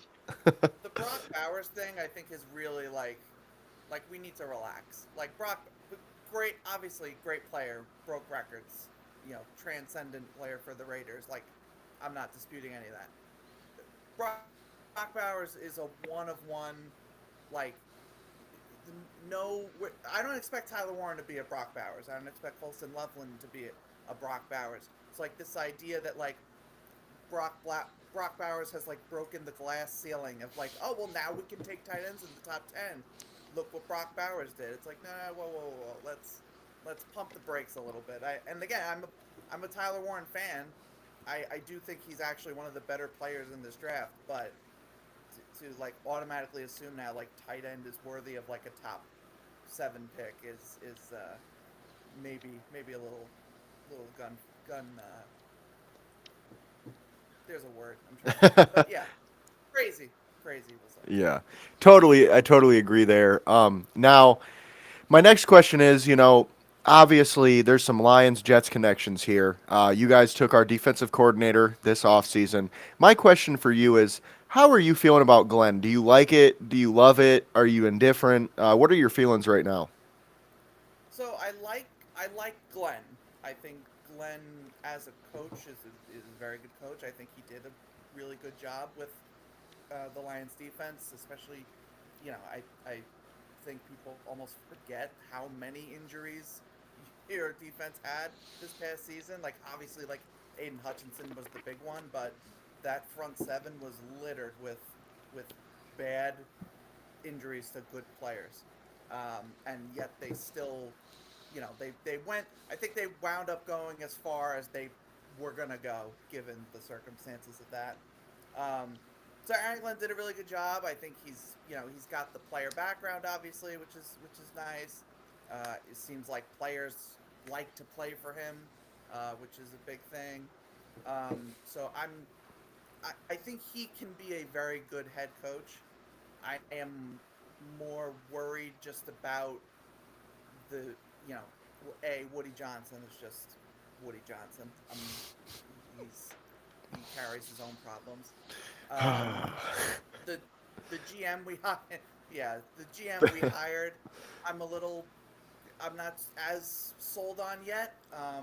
But we'll see how this draft goes, and maybe he'll change my mind on that. I also wanted the Jets to get an offensive coach. I just feel like the Adam Gase experiment failed so miserably, and like that's our PTSD now. Is like, well, it was so bad we can't hire an offensive coach. It's like, uh, we should do that because you'll notice a lot of teams that have an offensive coach are the ones that are going far in the playoffs. So I like Aaron Glenn, but I'm still worried that the Jets' offense is just not. It's just not going to go anywhere. Like it hasn't gone for literally 20 years now. So. Yeah, for sure. And that works perfectly into my next question, which I will ask after I announce this pick. The Saints have taken tackle Kelvin Banks Jr. For out of Texas with the ninth pick, which I think that's a good pick. They do need offensive line help. I did think that they would probably go defensive line though, just with where they're at, but can't be wrong with the Kelvin Banks. But my question for you is, you mentioned the Jets offense, right? So it's kind of it's a layered question with this one. First one is, how do you feel about Justin Fields just in general? Give him a 2-year deal. I think it was at $20 million a year, I believe. And then my second question is, how would you have felt? Which I know this is not possible at this point, but how would you have felt if the Jets did select Ashton Genty and try to trade Brees Hall? So okay, so on Justin Fields, I'm I'm optimistic.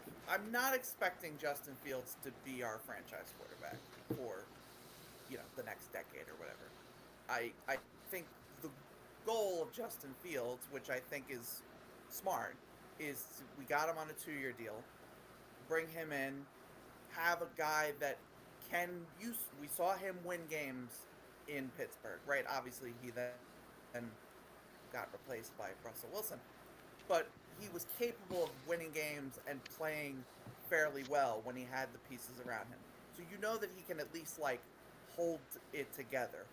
Um, this Jets team, whoever would have been the quarterback this year, based on the options that were out there, it's not a Super Bowl team. Like this roster is not a championship roster, regardless of who's at the quarterback position.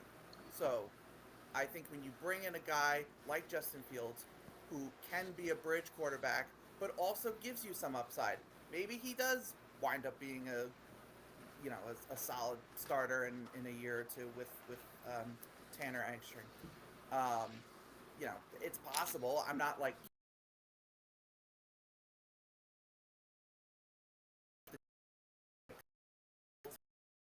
but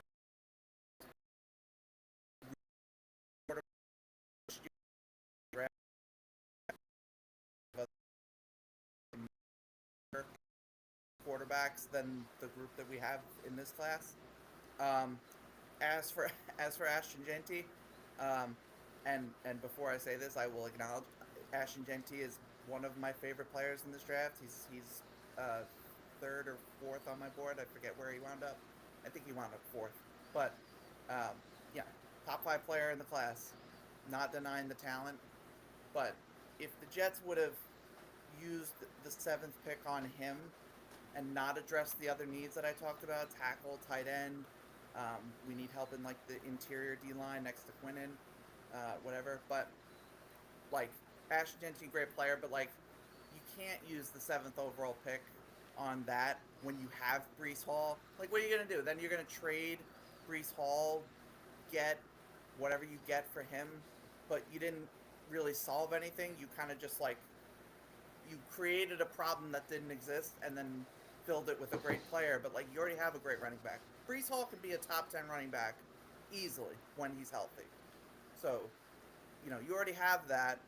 Why then use a top 10 pick on a running back when you have these other needs? I wouldn't have cared for that if that was actually in the cards.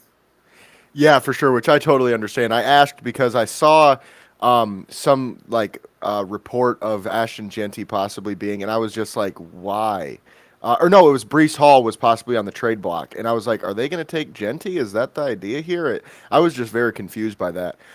So my next question for you is about Aaron Rodgers, okay? I kind of want to just know the perspective of a Jets fan, right? Because I only watched maybe 2 or 3 Jets games last year, so I just want to know how did you feel about it? How did you feel when they let him go? What are your thoughts? Before we get to that, oh my fucking God, boys. The Bears just picked Colston Loveland, the tight end for Michigan, at number 10. Oh, yeah, Ben Johnson, the genius. Oh, he's taking every one of Detroit's ideas. He's a fucking he's a fraud. He's a fucking fraud. When I said, pending on the board, like I said, he wasn't a very top of my list or anything like that. Oh, my God. But when I said, if the board falls a certain way, I would take Colston Loveland at 28. You guys laughed at me. I wanted a top 10 talent, just saying. well, No, this is crap. No. Can we please start with saying, first mistake, Ben Johnson, first mistake. You are a product of Dan Campbell, okay? You are nothing, all right? You're the most overrated offensive coordinator I have ever seen because Campbell gave you the trick plays, okay? You took Loveland. Here it starts. Guess what? Bears didn't win the offseason, all right? They didn't win it. Yeah, all I know is I was very happy when, unfortunately, I had to go let my dog out. I heard him running at the top of my stairs. Sorry about missing out on You're good. Most of that. But when I came back and saw Saints took Banks, I got super happy because I'm like, shit, I just did not want the Bears to add even more to their O-line after trading for Tony and Jonah Jackson. I was worried they were going to take Jalen Walker. Yeah. I personally am sitting here. That, but good point. Yeah, I'm thinking this is best case scenario for us Lions fans watching the Bears. I'm just saying they could have taken they couldn't have taken Genty here, but everybody thought they were going to trade up for him. That would have sucked for us because he is a damn good player. They could have taken they could have taken Walker or Shamar Stewart or anybody on the defensive line, Michael Williams, to help out. They didn't do that. They opt for the receiving tight end, which he's a great player. Don't get me wrong. I'm a big fan of Colston Loveland, but Man, that's tough. And the Niners just took Michael Williams, speaking of him. So good pick there. No tackle. You called it. You called it. I'll give it to you. No tackles on the board. Really worth the pick there.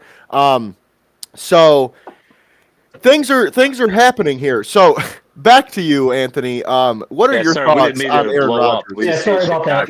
Chicago. Yeah. We hate Chicago here. So I don't. I get it. I totally get it. I will say too, the fact that Colson Loveland went before Tyler Warren is kind of crazy to me. And now, I mean, it feels like Tyler Warren is destined for Indianapolis at this point. If he makes it past 12 and 13 here. Yeah, Aaron Rodgers. The grueling is probably the word I would use to describe the past 2 years. I mean, like torn Achilles week 1. That's just that just is what it is. There's nothing. That's just God laughing at us. not you guys. I'm laughing at Aaron Rodgers. Yeah, well, yeah. I like God's the laughing at the Aaron Jets. Rodgers. Yeah, I try to like them, but they make it really hard sometimes. But yeah, this past year, I do not think like he was the sole reason that we were picking 7th overall. But that said, I think it was abundantly clear that the Jets needed to move on from him.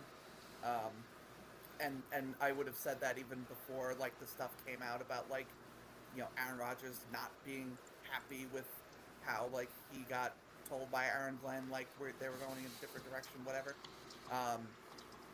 Like Aaron Rodgers is way too much of a cult of personality, we'll say. Aaron Glenn would never have put up with that as his starting quarterback, and like there's no reason to, because like I said before, this team is not a Super Bowl. Like we were when we got Aaron Rodgers, it was with the belief that he could take a team that was a playoff roster and elevate it to Super Bowl contender. That obviously did not happen. I think what is also been brought to light is not only is Aaron Rodgers just done, but also this roster's not a playoff roster. It's got good players. We have Quinnen and Sauce and Brees and Garrett, good players, great players. But as constructed all together, it's not close to what the Eagles had, what the Lions have. Like we're not there. So take the time to build up the roster again. Is what my approach would be, and what I hope is the new approach for the new regime. And Aaron Rodgers would get in the way of doing that in several different ways. So I am perfectly happy with him not being a part of this team. And good luck to Pittsburgh or wherever he winds up. He should just retire. Retirement home. Yeah. We'll see. Yeah. And that's good stuff. I like the Jets' perspective on that because I'm personally not totally sold that he's completely cooked. I still think he could be a bridge quarterback, similar to like a Kirk Cousins last year, which I think he'd be a little bit better even than Kirk was last year, but I might be, insane. I don't know. But with that being said, Anthony, we appreciate you for joining us. As always, doors always open if you ever want to come back.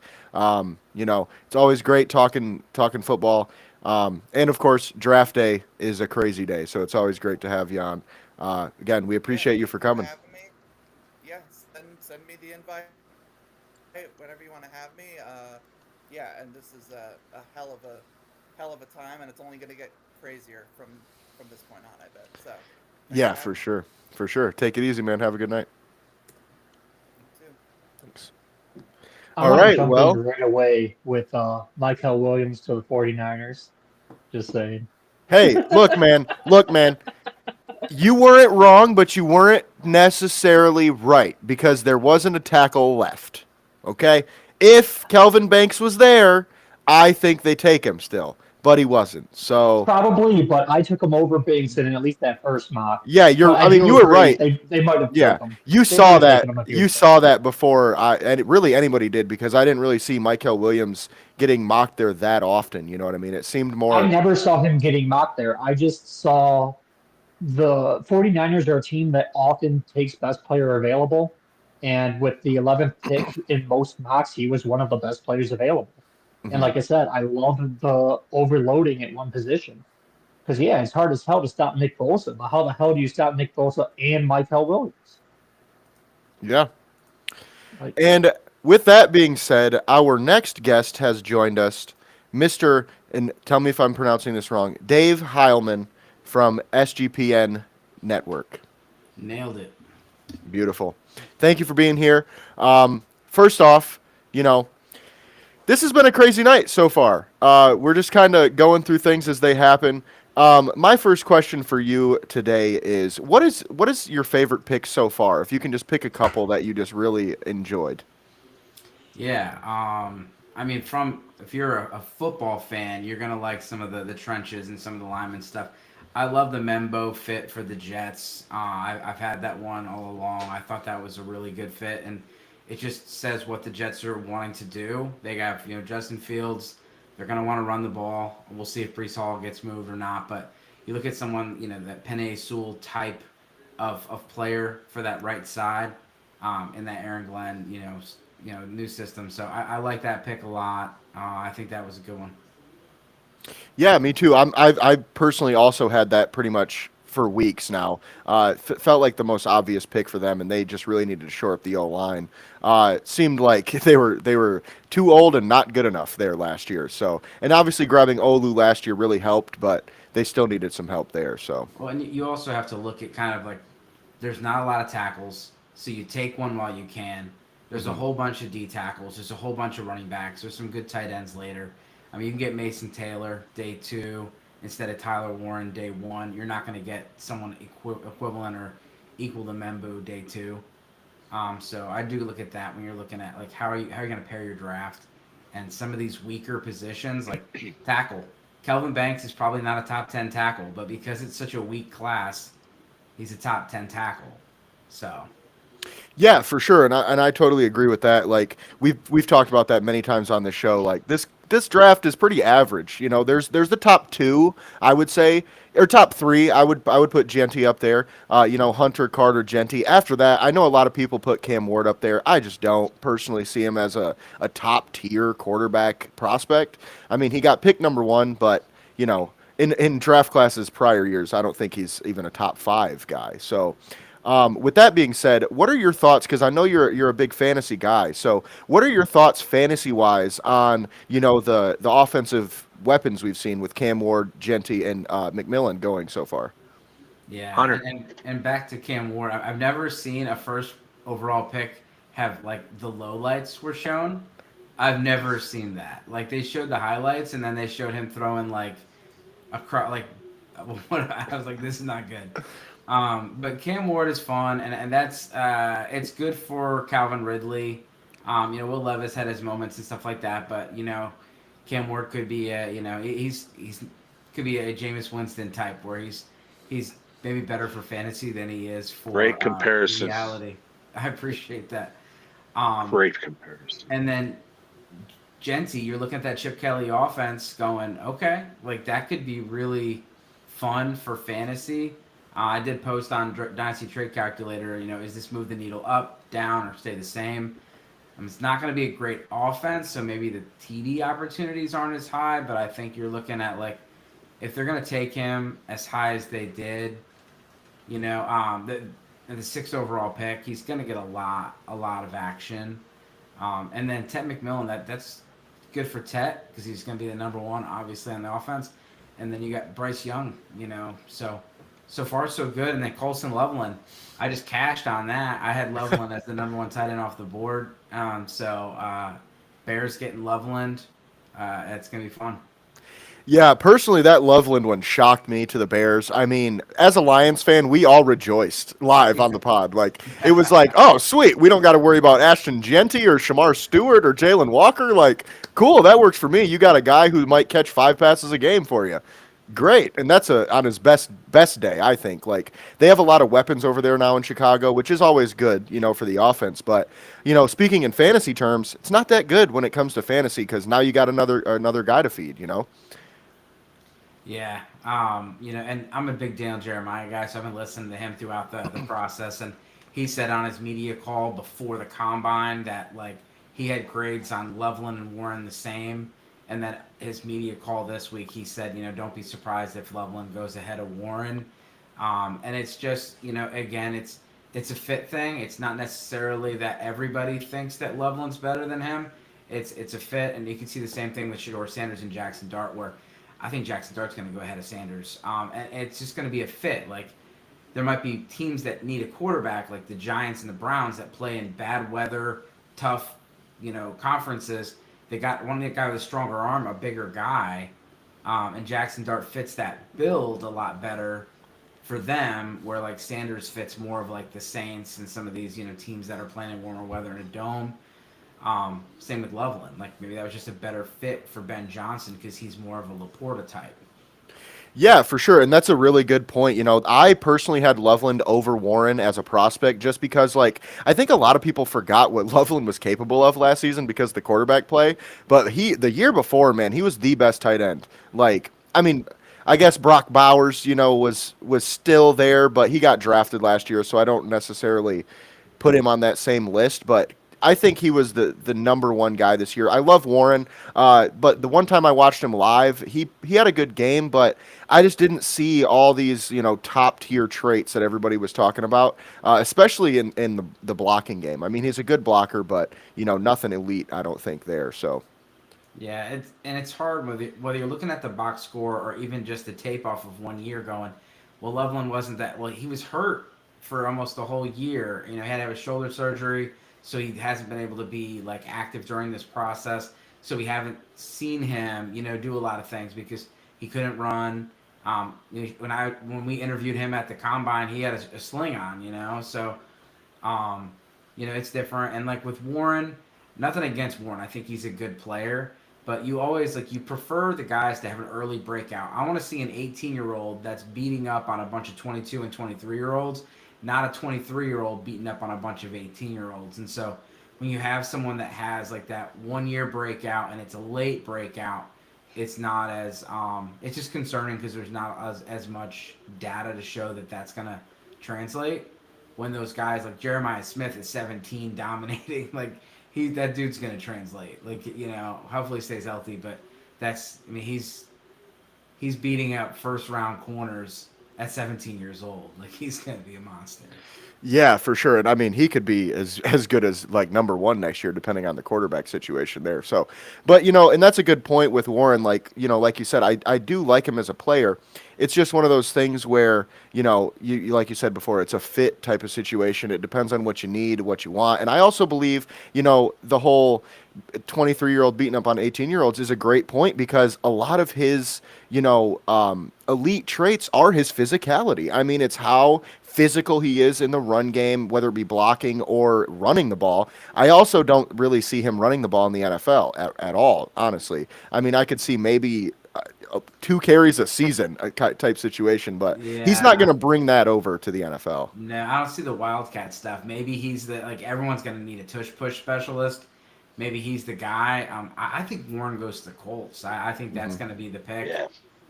And so, I mean, they got Daniel Jones and Anthony Richardson. Both can't stay healthy. So maybe Warren is that guy for them. But, yeah, I mean, I think he's good. And for fantasy purposes, I think he's really fun. He's that kind of George Kittle, bull in a China shop once he gets the ball in his hand. He's a really fun player. So I hope they're both good. I'm not shocked Loveland went before. Yeah, for sure. And, I'm glad you said the Kittle because that's always what I say. I always look at it like this, if you want a Kelsey type, Colston Loveland's your guy. If you want a Kittle type, Tyler Warren's your guy. And I totally agree. He's probably going to Indianapolis. But as we were talking, the Cowboys pick is in, and it is Tyler Booker, the guard from Texas. Now, I had that in my mock the last 3 mocks that I made, and I feel like that's a great pick for them. They rebuild the trenches, kind of get things going there. Now, I want to open this up to you guys, James or Brad, if you guys have any questions for Dave while he is with us. I'll let Brad go first because I'm pissed off because Booker was like my biggest draft crush. So Oh, I get knew it was a over it. very slim chance he would go to 28. Oh, Very jeez. slim.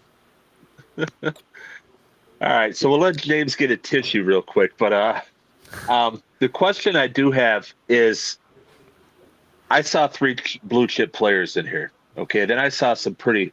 I see a major drop off, and I'm looking at some of these guys that have already went, and we're right before you came on. James was doing some homework for us, and I just see a lot of these guys that have gone. They would be middle ones to late ones from last year. But my real question to you is, I see the 2nd through the 4th round almost muddled together like they're the same. What I mean is a 4th round pick could actually be up in the 2nd if you know what I mean by that. I mean, it's a bad.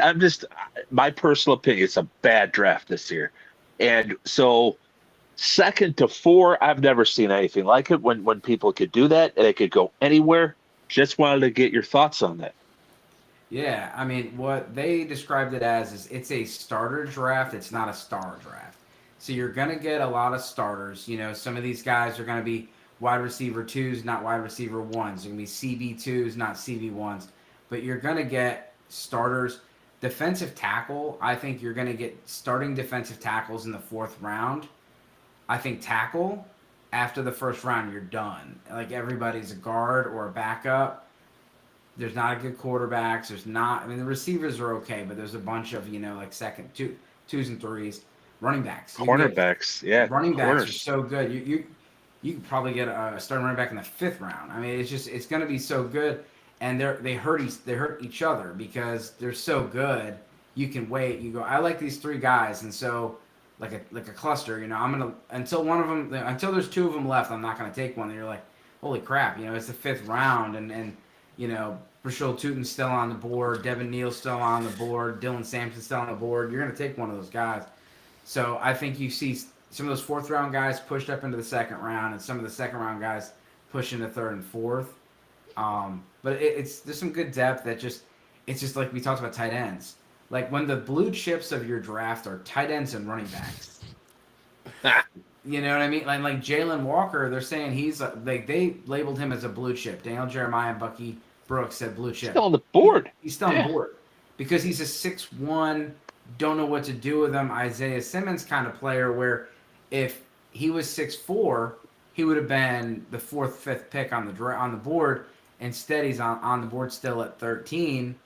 I heard the Cowboys were going to go guard, but the plan was I heard to try to trade back, and it's like you said, people would rather just wait it out because there's no one worth trading up for anymore now that Hunter's gone.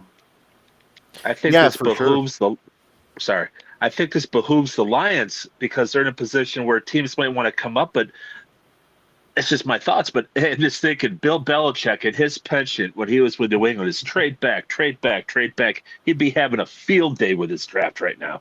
He'd be like, hey, I'm out of the 1st. Get me out of the 2nd. Get me out of the 3rd. All right, I'm going to go 4, 5, and 6 here. So I'm trying to think, and I can't remember a draft this bad. I mean, it's since 2013 was the worst draft I have ever seen in my life. I just went and looked at the picks earlier. DeAndre Hopkins was the best pick, and he was picked at 27. So, oh God, well, yeah, it was. Okay, I won't go that far, draft, but wasn't it? This is bad. Yeah, this is bad. He made a great point, just about when running backs and tight ends are doing this. I mean, it's insane. I see 8 cornerbacks. They all had the 8th guy had a 6.30 grade, and then the next guy, 9th, had a 6.20. So you better get your corners now, and these corners aren't even that good. Yeah, I don't know. There's going to be corners at the end of the draft that people are gonna have to Google because they're not going to know who they are. There's two guys that are good. They're coming off of ACLs that could go in day 2, but they also could go day 1. Trey Amos, he's met with a lot of teams. I like But him. Benjamin Morrison and Notre Ravel, Dame. those two guys are coming off ACL injuries. If they didn't have ACLs, I think they would be first rounders. But yeah, I mean, like I said, there's probably going to be 3 or 4 guys that are drafted tonight at the end of the first round that people are going to be Googling, going, who is that? Yeah. Well, you know what's great though? Is Shiloh Sanders could be relevant. The brother of Hall of Fame Colorado University quarterback Shadur Sanders, his brother, the redheaded stepchild, might actually have his name called in this draft now. Yeah. Yeah, crazier things have happened. I mean, he everybody expected him to run like a 4.8, and then he had I think it was a 4.6, so that might moved him into the draft. Did not get the car, but he might get picked. Yeah. Yeah, right. But with that being said, I totally agree with the running back defensive line thing. I've been saying that for months. It seems like one of the deepest of both classes, running back and defensive line. Obviously, interior defensive line for the most part. But, the other day I was doing a mock draft, and like you mentioned, Bashul Tootin and all these different guys, Devin Neal, that could be there later. I took a running back in the 6th round, and then the 7th round comes around, and I'm like, damn it, I shouldn't have taken that guy. Like, there is so many good running backs in this class. So my question for you is, if you could pick one, regardless of where he goes, because my guy last year was I can't believe I'm blanking on his name, for the Giants, the rookie Tracy. from Purdue. Yeah, Tracy. He was great, and I loved him from day one. I told myself, 3rd round, if he's there in the back end of the 3rd, I'm taking him every time. Is there a guy like that for you? Doesn't matter where he goes? Yeah, and so I live in Indy. I've been lucky enough to go to the combine, and then recently I've been get the credentials, so you get to go there. And one thing I love about the running backs is being able to see them outside with the pads off. And so like I don't know who they are because they're like RB30, RB36, and like you can't always tell. So I will say that like Brashul Tootin looked really good. That I was like, yeah, who's that? But Dylan Sampson is my guy. Like that's my guy. He's just one of those, like when you see everybody do a drill, he just looks better. And so like Genty wasn't in their drills. He was on the sideline. He didn't have to do anything. But Sampson was just one of those guys. It just looked good, and especially in the receiving. Like I like to see the receiving drills because you can tell the guys, the guys from Boston College that haven't caught a ball their entire college career versus guys like Saquon and Christian McCaffrey and those guys that are like so natural at catching the ball. And so Dylan Sampson's my guy. I think he gets 3rd round. What was that? That was a facial reaction, and then I turned to Sanders on the screen. I'm Miami? like, the Miami Dolphins. Kenneth Grant. They went with Michigan defensive tackle. Good pick. I think his upside is tremendous. Tremendous upside. And I'm not being, I know that's the top 12. cliche. Yep. So, Ohio State guys. I legit, I saw James's eyes pop out, and I looked at my screen. I saw Deion Sanders, and I'm like, oh, that would have been insane. But I love your point about the combine, because that's exactly what happened with me and Tyrone Tracy, like to a T. I really didn't know who he was. I went to the combine last year, and I was like, he just looks more agile than everybody else out here. Like, he was just, the way he was cutting and moving. And then I find out he's an ex-receiver, look at his measurables, look at his stats, and I'm like, okay, this is the guy for me. So, yeah, and great points there. I really love Dylan Sampson as well. I have a pretty close friend that's a big Tennessee guy, and he has been telling me all about Dylan all season long. So there's a fun guy talking about like a Tracy type with the transition. It's RJ Harvey. And so, like, Harvey is one of those, like, just explosive player where, like, talk about, like, Genty had the most, runs over 15 yards, and it was not even close. It was, like, 100, 100 of them. And then the next guy was, like, 78. But, like, RJ Harvey was the next guy. And he actually was quarterback. He went to, I think it was Wake Forest or Virginia Tech or something like that for quarterback. So he ended up being a transition to a running back. But he's lightning. I got 2 guys. Yeah, 2 guys. What do you think about these guys? First was Jalen Blue from Texas, and then the other guy is his name escapes me, but it's the running back from Kansas. Devin Those Neal, 2 guys I see being okay, all right. So you had him, but I see Blue. I mean, Blue could be somebody's boy, if you know what I mean. I mean, this guy Nice I reference. don't know why he's down there mocked so low. This guy could be a dude. I mean, he's a He's just poor so man's tiny. Jameer Gibbs. I really think so. I don't get it. This guy's going to be a stud. I think. Blue, I think, would be like your Darren Sproles type. Okay. So like for fantasy, he may be a little hard because you know how much he's gonna Oh get. yeah. He's just so Right. tiny, but he is Yeah. a weapon. Like when Daniel Jeremiah was talking about like, okay, if the Broncos don't take a running back in the first or second round, who could be a guy? And they were like Jaden Blue. Like he is just, and like the Okay. thing with Blue that makes him exciting for really the comp for him is like Naheem Hines. Like he could do a lot of stuff in the passing game and then do some special teams work. But he's just so small that he's probably not going to get too many carries. I just like this guy, man. There's something about him. I'm just going, if this And guy that's goes to the another- right system, in the right system, this guy could be badass. He really could be. Well, and like I said, he's one of the I had him down for like one of the fastest 40s. I'm like there was like the odds for fastest 40. Yeah. I was like Blue's up there. I think he ran one of the like top 3, top 4. Yeah, a kick returner, he's a even a speedster. kick returner. Jeez, Yeah, but Devin Neal, you mentioned Devin Neal, and it's just again like Devin Neal's probably like an RB5 in every other class, and he's like, you know, he may be RB5 in here, but like he might be drafted RB10 because some of these other guys. But Neal is a guy I really like. Yeah, Tyler Warren to the Colts. Yep, Tyler Warren, baby, called that one. That one's a lock since first week of mock drafts. I feel like two tight ends in the top 15. Yeah, James Shador Sanders didn't go here. What the hell? yeah, imagine if that There's would only have one happened. of my mocks. I had him taking Warren in a different mock. I'm kidding. How many people had Michael Williams to 49ers besides me? Valid. I'm going to harp on that for a while. See, I'm glad I didn't do it, but I was really starting to go like Walter Nolan is going to go higher. And last night I looked at the odds for him to go in the top 10 was 1,600 plus 1,600, and I was like, oh man, you know, just $10 is going to get me $150. I'm like, I didn't do it, and then I went today to go do it, and it was plus 400. I'm like, it's happening, because I thought Nolan would go to the Saints, the Bears, or the 49ers. So I'm like, give me that. But yeah, Michael Williams, I think that's a good one. Yeah, we're gonna see with these tackles. Josh Simmons is next. What do you think about him with that patellar? I want him. He didn't have an ACL injury, patellar tendon injury, but if he didn't have that, he probably would have been the 4th pick.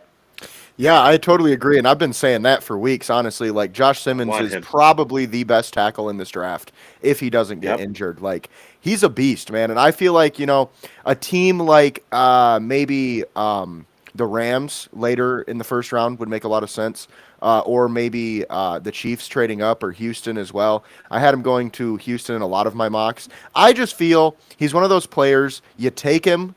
He's a value, he's one of the better prospects left on the board, and see what you get. I mean, obviously he's coming off an injury, but take it slow, give him time, and I mean, you're looking at probably, I think, your left tackle of the future, personally. Oh yeah. See, I want him because every report that's coming out is he's going to be ready for training camp, and he would have been a top 5 pick. Pats would have taken him in 2 seconds. So I mean, I know we want edge, absolutely, but you've said it before, Jace. It's a Brad Holmes kind of pick, and it is Taylor Decker's replacement, because if we want to keep our guy salary cap wise, he's going to have to be traded or a casualty next year. It's not that I love that. I like Decker, but he's old and he gets hurt. So if they say Simmons, I'm very, very happy. Very happy. Yeah, I think another lineman's going to get pushed up because you're going to see Donovan Jackson and Gray Zabel probably in here, but Donovan Jackson's a guy where he doesn't get talked about a lot as far as, position flexibility. When Simmons went down, Jackson went and bumped out to left tackle, played the national championship game left tackle. I think he goes into guard and plays guard. I think you put him there with C.J. Stroud or one of those guys that needs that interior offensive line help. But I think Jackson's going to sneak into one because of that. But like my prediction is that the Minnesota Vikings trade out. They have 4 picks in the entire draft, so they have the least amount of draft capital out of anybody. The Falcons are up there with one of the least amount of draft capital. They're a good trade back candidate too. So, I think you look at the Browns who just loaded up. The Browns just got all these picks. Like they crushed on the trade chart. It was like 1,900 points that they beat the Browns got over the Jags, which is I equivalent. told you the Jags to fucked overall up. pick. I'm telling you, they fucked up. You were right. You were right. I did not think Yeah. that it was that bad. Holy Jason shit. OTC. Yeah, it was terrible. Jason OTC sent it out. I mean, they gave their first round pick next year, and the first round pick on the trade chart is equivalent to pick 16 because you got to call it a mid first. But we know the Jags pick is probably a top 10 pick, so it's even better. And it's like that, I quoted out, how there's the, fuck them picks, a meme. So I put James Gladstone showing off his Los Angeles roots. Sorry if I'm not allowed to swear on the show. No, you're What good. an You're idiot. good. No, you're good. Totally What an fine. idiot. Yeah, but that was just such an enormous haul, and now they're loaded up. They got an extra second rounder plus their early second round because they have the first pick of the second round. The Browns do. Mhm. They're the first pick of the second round plus the Jags second round pick. They could easily trade up ahead of the Steelers to get Shedeur Sanders or Jackson Dart. I firmly think Jackson Dart's the second quarterback off the board. It's draft day 2.0. Yeah. Sonny Weaver fleeced a young GM in Jacksonville. Exactly. Yep. Sonny Weaver with another victory. It was funny. As soon as it happened, I thought to myself, you know He how did odd it Give is. credit to Jace. Give You credit know to how Jace. odd it is Yeah. that the 5th pick is the same pick that the Jags had in draft day. Yeah. They traded up this time with the youngest GM in the NFL, which is what they had in draft day. It's like poetry in motion, guys. It's like Michael Flory made that reference. That is earlier weird. This week. Yeah, that is so weird, man.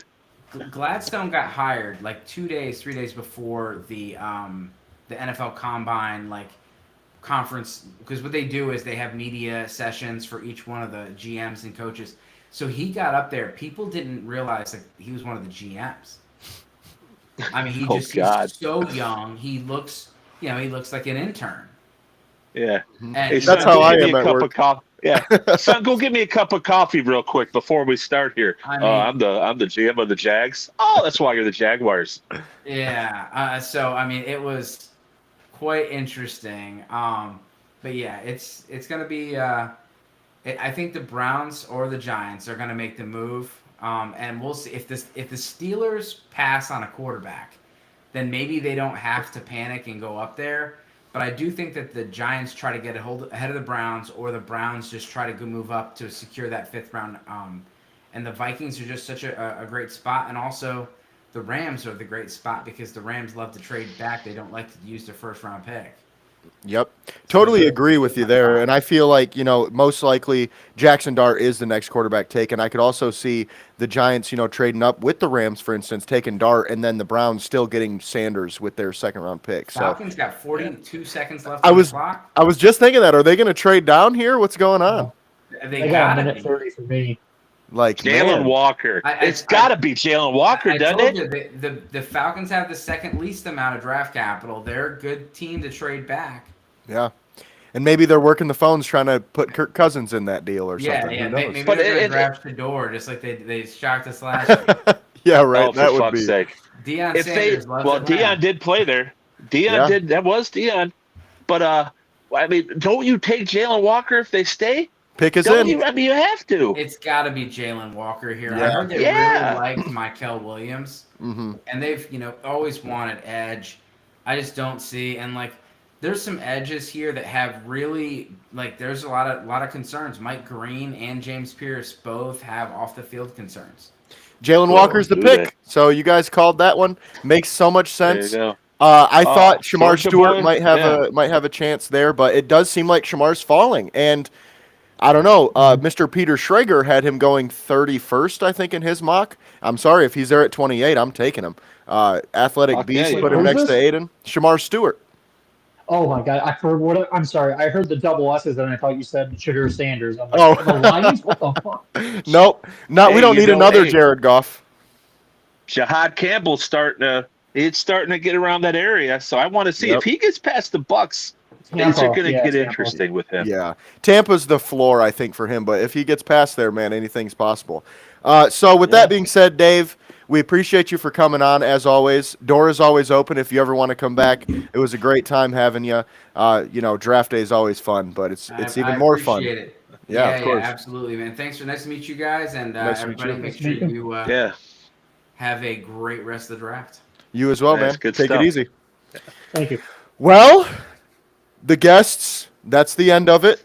That was fun having some new faces Yeah, and some new great voices time. on the That's on the awesome. show. Fucking awesome. And it seems as though A plus. they might come back. Yeah. It was Hell yeah, man. Hell awesome. yeah. So with that being said, we are at pick 15, which is originally when we were going to stop. Now, I think we just go to 10 at least. Just 10 p.m. and see Dude, what I was happens. planning on doing the whole fucking thing. All around. I'm going to stay up anyways. I'm staying up anyways. You know? That's Like, valid. we're not going to That's stay valid. up to watch it. You know what I That's mean? valid. Well, I might have to take a piss break here in a second then. Yeah. Because I mean, it's I'm past kinda my thirsty. bedtime already. Yeah. Yeah, I mean, same. and seriously, I got my blanket here, cat somewhere here, and got my nighttime tea. I'm staying up. Fuck it. I ain't doing any of that shit. I'm staying up. Valid. I took Valid. tomorrow I'm telling you. Yeah, I told work I'm going to be an hour late, so. Yeah. Well, dude, the fucking Bears. Let's get back to them. I'm telling you, there's already a chink in the armor, Ben Johnson. There already is. He got Cole Kmet. He was good enough. All right. Let me put it. Oh, by the way, like Cole Kmet. did you see? Yeah, every single team so far, they show the fans, right? And they were showing all the Bear fans, that gay ass dude with the bear hat going, rawr, rawr, rawr. Okay. And then the pick came in. Well, all the other teams, they showed the reaction. They didn't show the Bears fans' reaction. Very true. Might be a coincidence. That's but, very true. You know, And we've seen he's- that happen before. I mean, this is crap. I mean, Loveland, I'm sorry, in a regular draft, in a normal draft, he's a mid-second. And they took him in top 10. I love it. Bears gonna Like bear. I said, I'm like, Bears I are had gonna Loveland bear. as a dark horse to us, but yeah, not at 10. Oh, No. fuck no. Yeah. So, no, with fuck that being no. said, I will be right back. I'm going to go take a pee break. You guys carry the show. I know you're capable, so BRB. All right. Yeah. Well, it might get out of control now. I don't know. Oh, we Don't gotta get wait for him too to much. walk Look at our- away. Dude, do you see Arthur Blank? He looks like grim death. Oh, my God. That dude has aged poorly. Cardinals are up. All right, Those Jason, hats go. are so Let's end this stupid. stream. Let's just like cut out. Let's grab pillows real quick. Turn the lights off. Yeah. I'm good, man. Oh, yeah. No shit. That'd be funny. Yeah, Oh, man, I'm dude, up for this. Whether we're I was flabbergasted when the Bears did that. I was like, yes. And I'm telling you, Ben Johnson is a fraud. He's a fraud. He was a product of Dan Campbell. He just was. You know, I still think, I'll say it to the day I die, Campbell was the guy behind the trick plays. It's so his MO with the going forward on fourth downs, we said it, like the balls in the wheelbarrow. That has Dan Campbell's signatures all over it. He told him when to run those. So I ain't buying this wizard. oh, absolutely. Before Dan Campbell, Ben Johnson was just a tight ends coach. Like, Yeah. I mean, he got rid of Anthony Lynn, and this guy Campbell called the whole. Hey, look how bad they got a lot better second half after Lynn left. Well, guess who's calling? Dan Campbell. Who we got left here? You got Barron on the board. You got Campbell on the board. Hampton, Golden. I mean, if I'm the Cardinals, I'm taking Barron or Campbell here. I mean, from what I see, I don't watch a know, ton I of don't- Cardinals games, so I don't even know what their needs are. nobody I mean, does it. Campbell's a Most good of, pick no outside matter of what your needs are. He's just a good football player. yeah, it's got to. I mean, you can't go wrong with that guy. That guy's a football player. It's like in baseball when you call somebody a dirtbag. That's the best compliment you can give a guy. Yeah. In football, if you call, if in football you say, "Hey, he's a football player," same thing. Same yeah, thing. I think this draft looks like shit, by the way, too, with Green Bay. I don't know what their setup is here, but it's horrible. They got I'm like just 5 excited people in the. 'cause, like, I don't see any rumors or anything, but just the way reading the tea leaves, as Jay likes to say, Yeah. if someone does and that have one of those first or second picks in the second round that wants to move up for a quarterback so they can get that fifth year option, especially now that the Browns traded back and have that extra capital from the Jags. The Browns could give Yeah, us one of those second round picks in addition to 33, move up to 28, and then take the quarterback and have the fifth year option. right. Did you guys notice this too? Because they're having their own little, I mean, it's like they're making freaking Shadur like, oh, brand there, brand here, brand here. So they're having their own little party. But the only time they click in is like when they're kind of smiling and everything. But I can tell you right now, they clicked in on Dion talking to Shadur, and he was almost like talking through his teeth, like, hey, the cameras are on us right now, so let's smile, like everything look good. I'm telling you, he was doing that. All right. So they're having this whole big party. It's good. And tell me this. Tell me that why aren't they at the draft in the green room? Because He they would know be in the he ain't draft in getting the green picked, room. baby. He ain't getting picked tonight. Hello. But, sorry to change the subject, Walter Nolan picked Sure. number 16 to the Cardinals. I'm just saying, man. I knew Yeah. that was going to happen. And a lot of people Yeah. told me I was crazy. A lot of people said Walter Nolan ain't even a first-round pick, which by a lot of people, Dude. I mean one dumbass on Twitter who was calling me all types of names because I thought Walter Nolan was Nah, worth the shocking. 28th pick. So, yeah, I was shocker. going to say, I don't know if I can repeat that, but I remember seeing or reading that that thread. Walter Words. Nolan, looking at this and thinking, because we've got this pretty much, we've done a good job. That Atlanta, no, it didn't fuck us up. Bears fucked us up, whatever. Bears and the Saints is what killed Walter us. Nolan, if someone I'm okay with says that. next year that, if someone says next year that Walter Nolan was the best player out of this draft, I would not be surprised. Wouldn't surprise me at all. Not at all. Because I'm telling you, the new trend is to get your pass rush up the middle. Edges you need your edges. Do not get me wrong. But I'm telling you, it's the rush up the middle that everybody's going to start doing now. Mm-hmm. You know, and it's funny you say that because I've thought that since I was 7 years old. And you want to know why? I watched the Giants beat Tom Brady and the Patriots. And I said, what did they do different that other teams couldn't? They put Justin Tuck on that 3-5 tech, and he just went rampant. I mean, he did his thing. Exactly. I mean, so edges are important. They're going to be important. But I'll tell you what, if they start getting that pass rush up the middle, the outside linebackers are going to be a hell of a lot more relevant, Mm-hmm. So and you know what? Like I said, when you got Mahomes and Brady, probably the two greatest quarterbacks of all time, maybe, saying, I'd rather have edges come off than up the middle, then you got something there. So It's another reason why I've been huge on Derek Harmon. He has good interior pressure. For sure, and that's the thing. I think Walter Nolan and Derek Harmon are the two best pass rushing defensive tackles in this draft, period. So, I totally agree. I like Derek Harmon, too, I think he's a top 20 talent in this draft. I don't know when he's going to get picked based on his medicals, but if we can get him at 28, I'm going to fuck. Okay. Hey, speaking of Shahad Campbell, I don't know if you guys saw with Shahad Campbell. I don't know if you saw a different type of Shahad, but you see Abdul Carter's girlfriend had his mom. They had the whole Shahad on it. You could only see their eyes. He's going to catch a lot of shit about that in different stadiums. I guarantee you different stadiums are going to rail the fuck out of him for that. He could. I mean, it's who wrong. knows? Yeah, I hope it's not. wrong. I'm not sitting here like David Duke saying something. I'm not. It's wrong. But, I'll tell you what, I'm not, yeah. But yeah, it was just because we have kids at our school like that. And they're amazing. But yeah, it was just a little thing here. So I was just like, because they got some. Reason. Yeah. Kenneth Grant's, his mom, her whole, Kenneth Grant's mom, her dress almost came all the way and her titties almost flopped out. And she's an old fat woman. I'm like, no! Fuck. So, but yeah, I digress on that. I'm getting a little too excited. I'm getting slap happy. But, and you're not even the one drinking beers, buddy. I don't know. No. I'm 2 in. A lot longer than you thought. Yeah, well, you're a hell of a lot younger than I am. But shit. You are right about that. Well, fuck you. I'm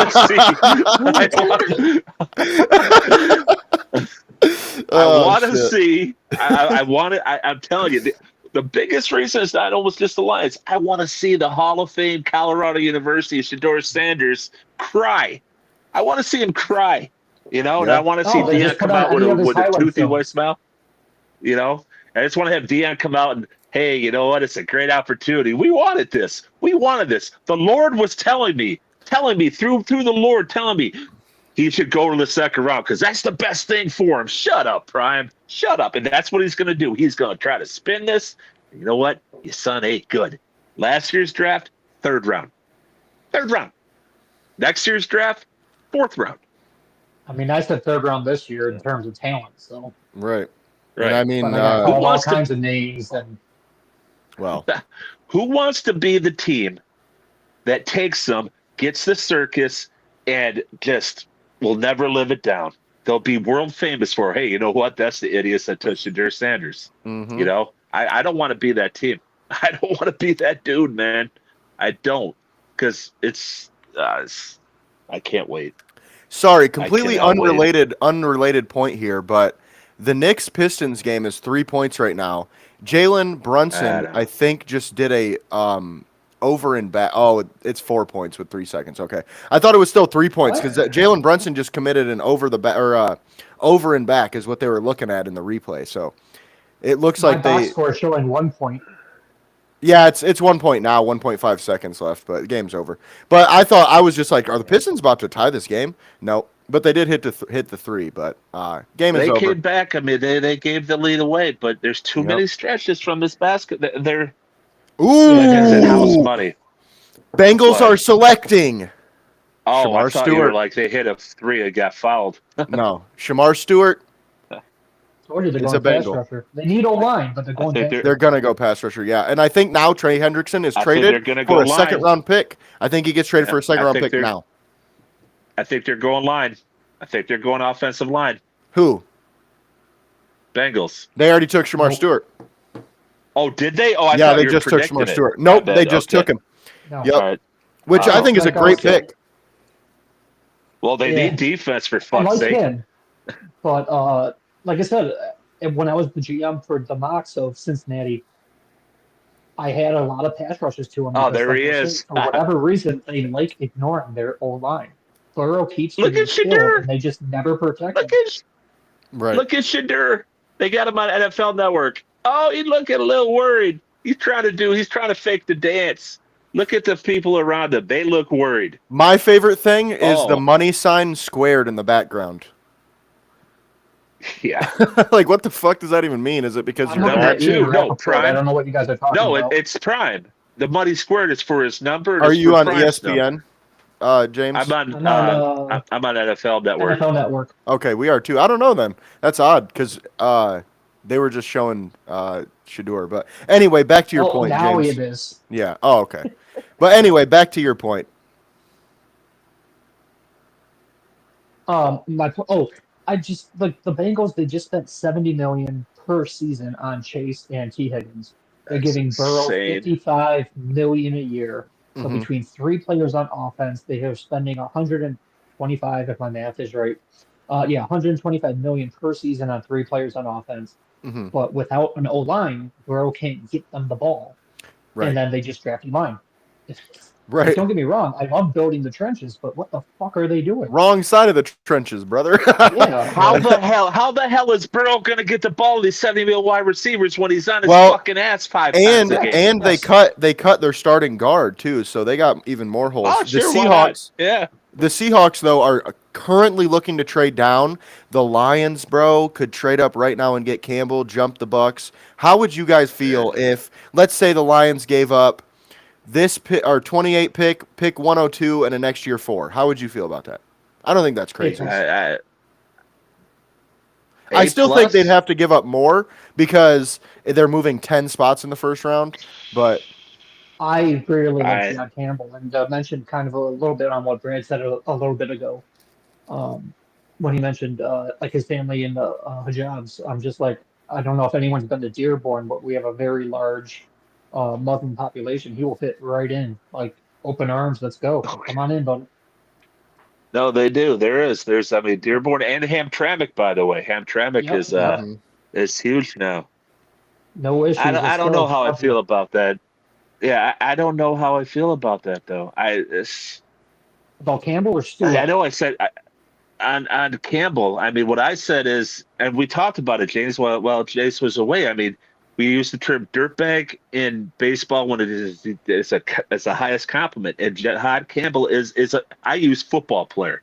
He's a football player, but Mhm. Yep. is he a football player worth going and getting? Jesus, Yes. Stewart's trying to fucking beat the shit out of Goodell. He's pissed he went that low. I don't know if Campbell, he's a football player, but is he a football player worthy of the 19th pick? I don't Yes. know. I don't know. Yeah, I mean, I wouldn't be, I don't I like know you giving up disagree capital. heavily.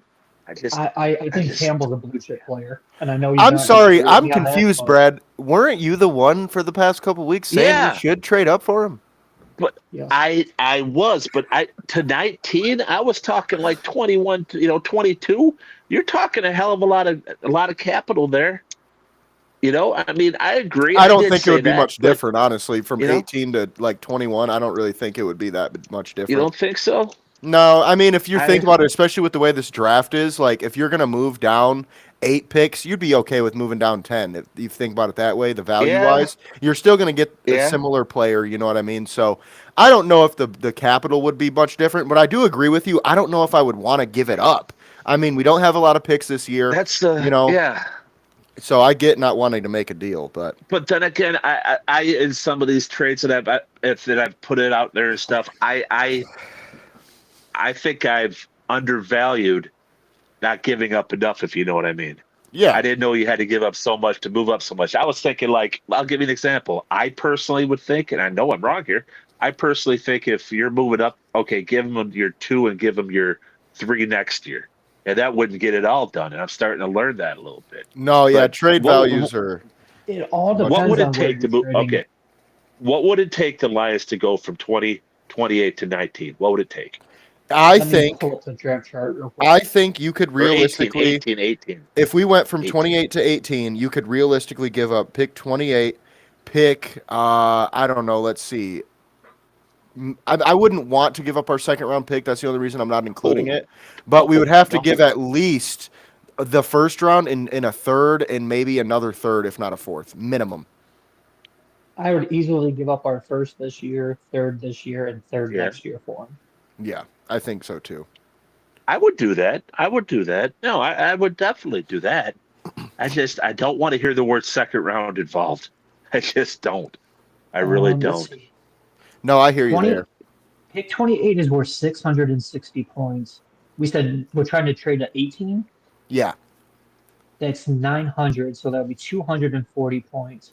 Our third round pick, because it's compensatory, is worth 92. So our next year's third might be slight edge for us getting the better value, but it will at least be within talking points.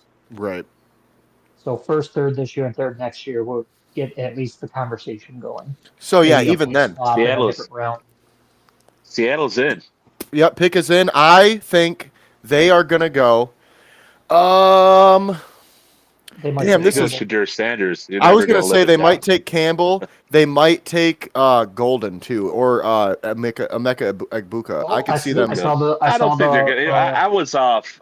Yeah, I You know what? I'm gonna. Gray do this Zabel. because I It's didn't like Gray that. Zabel. yeah. Greg Zabel. Guard. Yeah. Oh my God. Yeah. Okay, that makes sense. Yeah, That makes doesn't sense. surprise me at all. It's a I don't know great how I pick. didn't think of that. They said the Seahawks could have traded this pick, by the way, and it sounds like the Buccaneers are also looking to trade the pick, or their pick. Oof. So 18 and 19 Oof. are both of. Well, 18 is not available anymore, but 19 is It's available. cheaper the later it gets. By the way, Brad. Exactly. So Okay. like, no, that's cool. That's cool. I don't know if I would want to trade up to 19 because of depending on how much it takes. It's one of those things where if it happens, I won't be mad, but if it doesn't happen, I think I'd be totally fine with it. And like I said, You I'm see that perfectly Graham fine with Bart- trading back too. But I will say, if Campbell's on the board, I'm not trading back. I'm just taking him. Yeah, no, fuck The no. whole sprint to the podium. Blah blah blah. Right. Did Yeah, you see I'm that totally with you. comparison just now on the screen about Gray Zabel being compared to Barton from last year? That's a perfect comparison. Zabel, you can play him anywhere, literally anywhere. So he's such a Swiss Army knife up and down that line. That's priceless. Hey, Brad would like this point. I don't know why it's relevant, but Ian Rappaport tweeted it out. So what the hell? I'll just read it. With options, the Seahawks stick with their 18th pick and pick North Dakota State University Gray Zabel, a former left-handed pitcher who used to throw in the low 90s. Jesus Christ. Damn, He okay. didn't get Gray drafted. Zabel. I mean, I'm surprised he didn't get Oh. drafted. Right at fucking Lefty with that? 6'3", 320 pounds, playing baseball like that. If you're left-handed, Lefty. if you're left-handed, you throw in the 90s, you're guaranteed to get drafted. I don't know where, but you're getting drafted. Right. He Shout out probably Jared said, I'm going Lorenzen. football. Right. Yeah, probably. And I mean, he's also so big. I mean, it's one of those things that why even waste the Yeah. pick? He's going to play his whole career in the NFL. Like Kyler Murray, exactly. for instance, Kyler Murray, I kind of understand because it's like maybe they Nice thought. pick overall. Yeah, I mean, Braves, I don't nice get it in the pick. first round, but it's like I kind of get drafting him because it's like he's a damn good, baseball player, and there's a chance Yeah. he doesn't play that long in the NFL. Like, let's say he retires at 30. I mean, you could still go play major Well, league baseball. I thought there was a shot there. He was gonna baseball after his first year or second year. I really did. And I think there was talk about that, but he's kind of turned it around. He really has. Yeah, I'm a fan of He's just Kyler Murray. he's so small. He's just so small. Yeah, He's like I when he he's runs, when he runs, I hear the Mr. Krabs. Yeah. Yeah, seriously. If I was I him, mean, I he would is- have he is definitely tiny. chosen baseball over football just because how it Injuries. saves your body. Yeah, exactly. And I mean, think about it. He Go- probably would have made more money in baseball if he was really good at it. Like, Easily. so Yeah. it's just one of those things, He was. I don't know why it sticks with me, but he was the 9th overall selection by the Oakland Athletics. He was a top 10 pick in both the MLB and NFL. Not the Oakland Athletics anymore, just the Athletics. So sad. What a great franchise that back was, then. too. Fuck. Played That at fucking the old owner. Oakland He Raiders belonged. Stadium, whatever the hell that was called. Yeah, the the fucking- Coliseum. Yeah. There Now, you you go. guys heard, hey, this is a true story. The visiting broadcast team, this was 2 years ago in the Coliseum. A freaking raccoon, it like chews its way out of the wall, like the stucco, or whatever you want to call it. A raccoon. That's how fucked up that stadium is. It was a that's crazy. toilet. I can't say I'm surprised that they got out of there. I remember they used to play on the fucking. I remember they used to play on the baseball field. Like the fucking football field was half dirt. I'm like, what is going on? This is a $1 billion fucking place right now. Yeah, and these motherfuckers are playing on dirt. Grass. Yeah, it's like you might as well leave the bases out there. Fuck it. Who cares, right? I mean, who gives a shit Hey, at that point? was commonplace. Yeah, that was commonplace back in the 80s and the 70s. In fact, if you ever saw a tape of Billy Sims, this goes way back. He was a hell of a running back, too. But I'm joking. Billy Sims? I know, I'm joking with you. Oh, okay, fuck you. We All right, ain't that young, damn it. We ain't that young, Brad. Okay. Fuck. But When he's for the Lions, I get it. Yeah, but when he's playing in Angel Stadium, showing all the dirt on there, I mean, Bo Jackson, all the dirt. I mean, it's reminiscent, man. I kind of like that look. I mean, it's nostalgic. So the Buccaneers you are don't do not it now. trading. The Buccaneers pick is in. Who do you think they take? I think it's got to be Campbell. Mike Green is still on the board, Campbell. though. Mike Green is still on the It's board, Campbell? guys. Oh my god, who the hell is this? Sorry, there's a random account on X because I keep refreshing to see, and someone just posted, and they have a check mark, so apparently they're legit or whatever. It says, "What the heck is a Greg Zabel? LOL Seahawks." How have you not heard of this guy? He's a good What? player at the sport of Yeah. football that is necessary to have offensive linemen that you need. I mean, how far back do we need to go for this guy? You know what I'm saying? It's like, how much do you know? Do you even know what guard means? Because, I mean, Well, I know a ton. Where do we need to I start? also know a ton about him. My wife went to South Dakota State, oh, no. so we The watch Bucks took- watch a ton. I'm sorry, Brad, to cut you off. The Bucks just took Yeah, no. wide receiver Emeka Egbuka with the 19th pick, bro. As we Thank all you. predicted. No, I'm just kidding. Thank you. Fucking A, man. Thank you. The Bucks. Yeah, the Buccaneers. You got Golden out there. Look, We there's are getting Shadur to again. the point where I'm gonna. Every year I do this, but it's normally hard to do when we're picking 28th. Once Right. there's like 5 or 6 picks away, I make like a Lions big board of like 5 picks of Lions, just cross them off as they go. Yeah. And we're getting to the point now Oh, where Dion tweeted, the oh, rejected Hold on, will hold be on, Brad. respected. Hold on, Brad. Let James finish this real quick. I'm sorry. Go ahead. I'm sorry. I'm No, so you're good. sorry. You're good. But once because we're at what 19 pick is in, you said it was the receiver, so there's 20. Then so we need about 8, 9 guys right now Yeah, that would potentially be nice fits for the Lions. But I'm like, we still got there's some Campbell, we good still got players out Campbell, there. Simmons, we still got Green's there. Green, Simmons. Simmons, I'm trying to spitball here. Jackson. Hold on, I'll look up the board because I'm blanking on most of these guys too right now for some reason. I have Yeah, my head so wrapped around Devin, or not Devin Booker, wrong Barker. Devin Trevor. Booker, wrong Detroit Yeah, team, like brother. I was watching the Pistons game too. Right. I've looked at my screen maybe like 10 times total. I haven't heard a word they said. Tomorrow morning I'm going to Dude, I rewatch that love so I can hear this. the commentary. Yeah, that's the one thing I I am do loving the miss. looks. That's one thing I do miss about not being live while we're watching this is being able to hear what they're saying all the time. You know, Yeah. Will Like I said, Johnson, Jade Barron, Derek Harmon, yep. Geod Campbell, Mike Green, Josh Simmons, Donovan Easy, Malachi There's a Starks is still available. Okay, you can stop there. You just named 9. So one of those guys you just named will be on Will the be a board. Lion. Will be a Detroit Lion. I'm putting my money on, okay? I want to say Mike Green falls to us. Love I it. just have a feeling that Mike Green falls to us, man. We He got could 8 fall, more Also, but I don't only picks. think 9 starts. Put he could fall, but I don't Brian think they're going Branch to take back to him. nickel because Yeah. they just extended Kirby. Yeah. Move Branch to Or nickel and take Starks. it could mean we move on from Branch, and I love Branch. I would have preferred to keep Oh, Branch over God. Joseph personally, but if we I'm take not Starks, fresh. we got 3 safeties. I also tweeted out today, just because you give a guy a deal doesn't mean you keep him the whole time. I'm just saying, Kirby could be gone in 2-3 years. His deal is what, 4? I mean, you get what Yeah. I'm saying here? It's a 4-year deal. 3 years down the line, he's not going to have any guaranteed money left. We could trade him, get him off the books, re-sign Branch. We got Starks to take his spot. I don't know. It wouldn't be that crazy. I just think Brad's going to take the best player on the board, period. He Quick is. side He note: is. 3 Michigan players taken before the first Ohio State players. Go Yeah, Blue. that was clutch. That was clutch. All right. I So will say- Dion tweeted out. Yeah, go ahead, Brad. No, Dion tweeted out the rejected will be respected. He's already tweeting. Dude, Shador tweeted immediately, like after the first pick was made. He tweeted out and was like, I'm built for whatever comes my way or something like that. And it's just like, If you man, were, you well, would have been picked. it's They like, look, peered in on the. I don't hate Shador Sanders personally. I know I feel like you guys have a little bit more like dislike towards him, and I don't like him, but it's like at the same time, man, stop digging more of a fucking hole. You already have That's people why that I don't don't like like him. you, and you're fucking digging a hole because you want to be the center of attention. You want to be, which to be fair, he didn't do it to himself, the cat. I love the cat.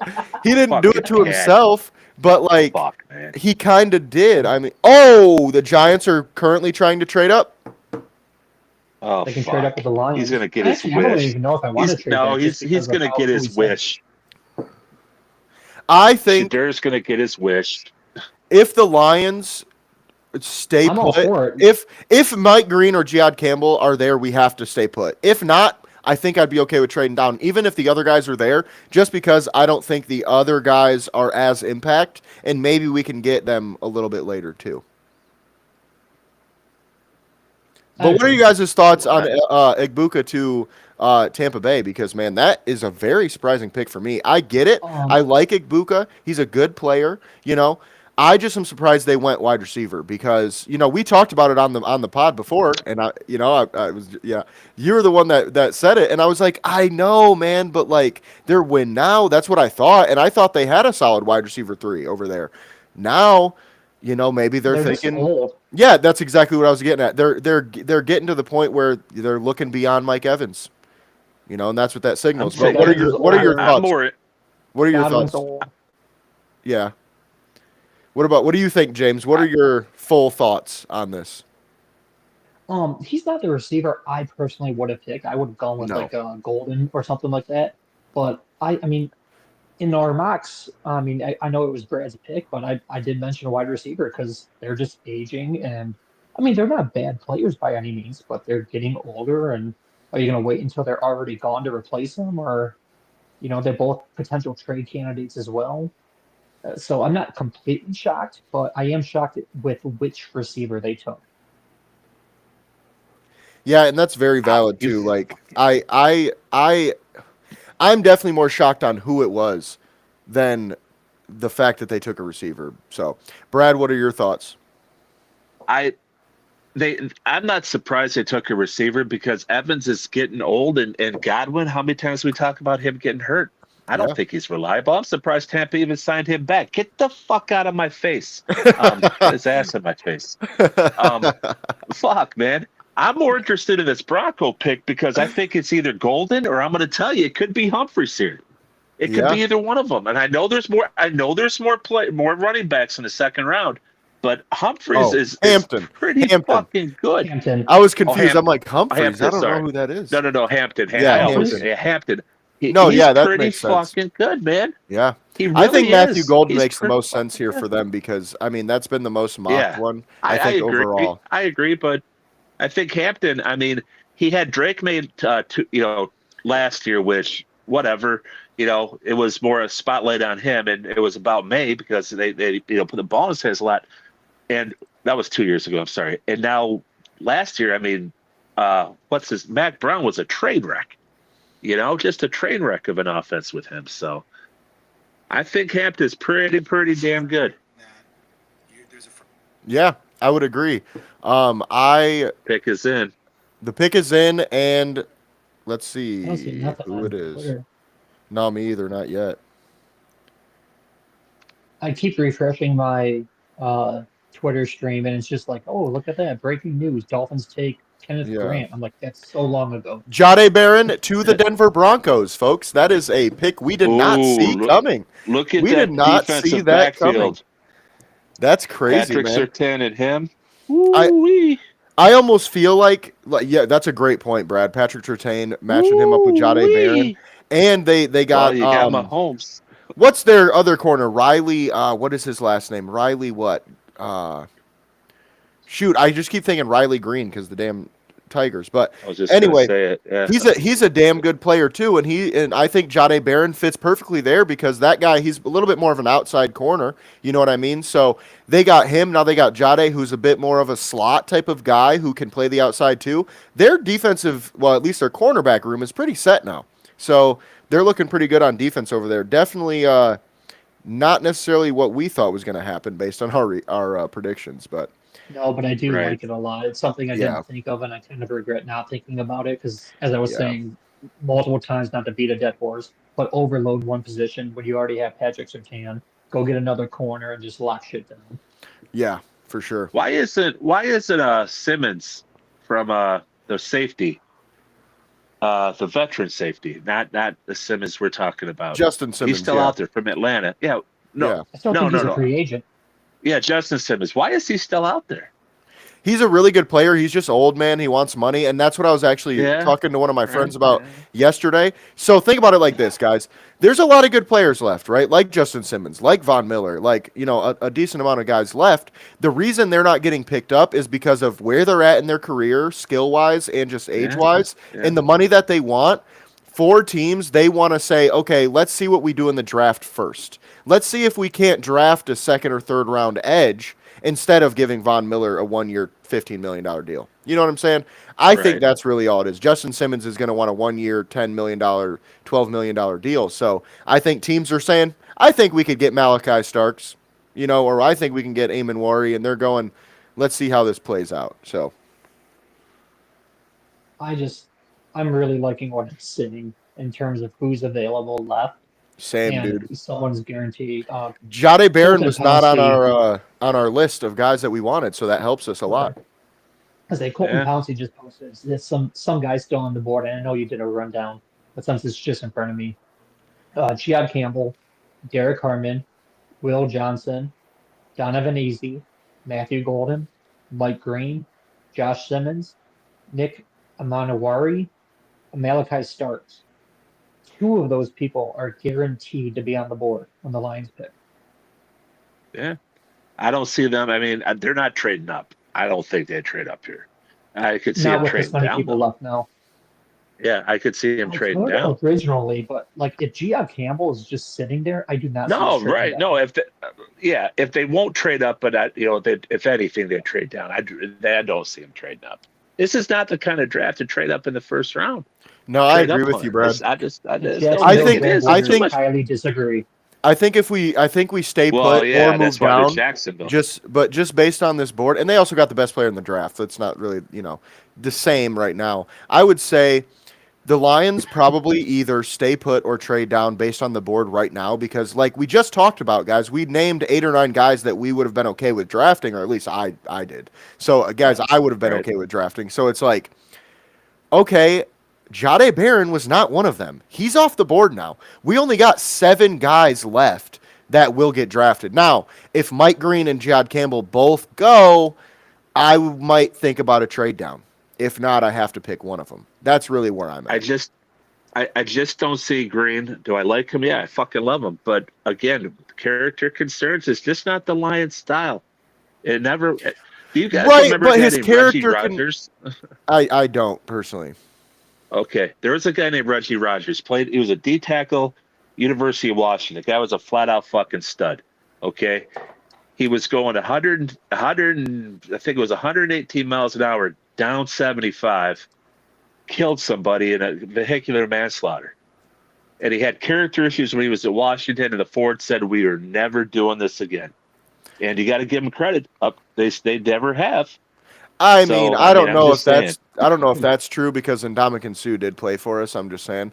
I also Yeah, feel but like I mean, the he wasn't. character, Yeah, but the character concerns on Mike Green isn't like he's some guy out here, getting in trouble with the police. His problem was he got accused of sexual assault. accused. Right, So it's like, allegedly, and believe me, that yeah. but what I'm saying is, it'd be different if there was like that on top of like other stuff. But it's like that, just Right. that is like, okay, let's break this down. An accusation is an accusation. He didn't get, convicted for it. So the way I'm looking at it is, then he must not have done it in that No, way. I agree. I In mean, that look at way. the Duke lacrosse team. Yeah. Yeah, And- I don't and- buy anything anymore. Yeah. I've never. After Duke lacrosse, I'm out on this. Ooh, You better the prove it. Steelers just did what we all thought they would and passed on Shador Sanders, and they took your boy, Derek Harmon from Oregon. Yeah. Fuck you, Sanders. Fuck you. Suck it. Suck it. I'm sorry. He's got the money sign in the background, his little party.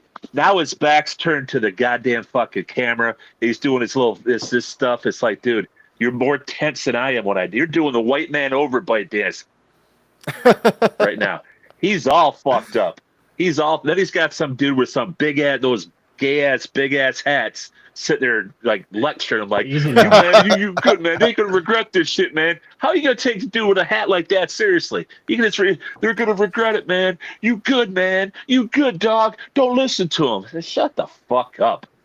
He's a dick. I'm sorry. Hall of Fame quarterback at Colorado University quarterback Shedeur Sanders is a dick. Where does he go now? Here's the question. Where does he go? I don't know. I don't know him personally, so I'm gonna Where does he not go? comment. But I don't know Cleveland. where he goes. I think he does go to Cleveland or New York at this point in the second round. I think we all kind of saw that coming. I said first pick, second round is where I had him. Yeah, I think everybody would agree with you on that. It's either that or someone trades up into the first, like New York, just to jump Cleveland for him. Which I don't know if that happens. Well, that's the I only think way. I think if anything, New York trades up for Dart, and I don't think they trade up for Sanders. I don't know though, because they've done some of the most work on Sanders in this whole draft. So I don't know. We could I could see it. I'll go back to you know what? There's a great quarterback class coming out now. You're not going to be any good. Just don't take a quarterback to take one and just have to. Then you have to keep them. Daniel Jones. Enough said. There you go. Yeah. Daniel Jones. They took him because they thought they had to take him, and they had to hang on to him for 3 years because you only have 3 years. And you know what? A GM's ass could be on the line by taking Sanders. So that's the biggest point. You took him. He sucks. You're fired. So do you want to be that GM to gamble with your career? I 'Cause mean, that's I what don't we're know. doing. Maybe if they took him with the 3rd overall pick. I don't know if you take a guy with the 2nd overall pick and he's not that good. I don't think that really makes I don't think it really kills you. I You just wanted know, to give a Oh, it's second round. It doesn't. no, that's what I'm saying. So I don't know. I just feel like Oh, yeah. I feel like personally, I think he's a decent guy. I think he's Oh, a oh, Kirk he's a. Hey, Cousins. I'm not calling him. Yeah, I'm just I saying he's mean, a a cocky quarterback. bastard. I just mean as Yeah. a quarterback. He's a Oh, decent okay. Yeah. quarterback. I feel like he's like Yeah. a Kirk Cousins type, Jared Goff type. And I know a lot of Lions fans, when I say that, are going to get really pissed off.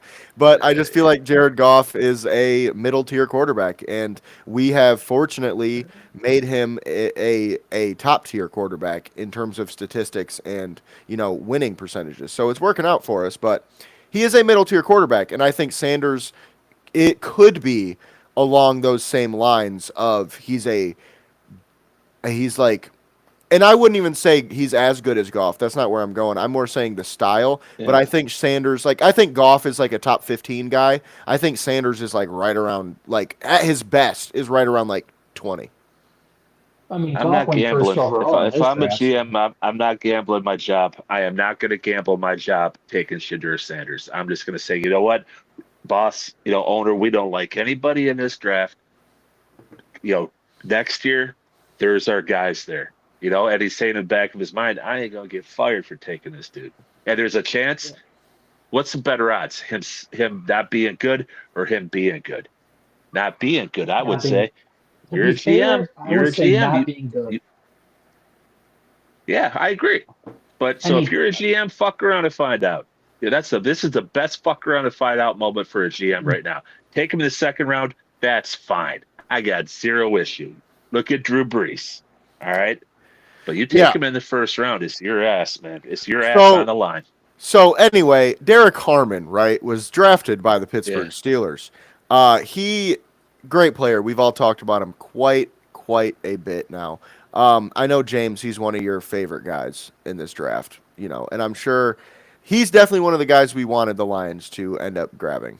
I was not going to trade him for him, though.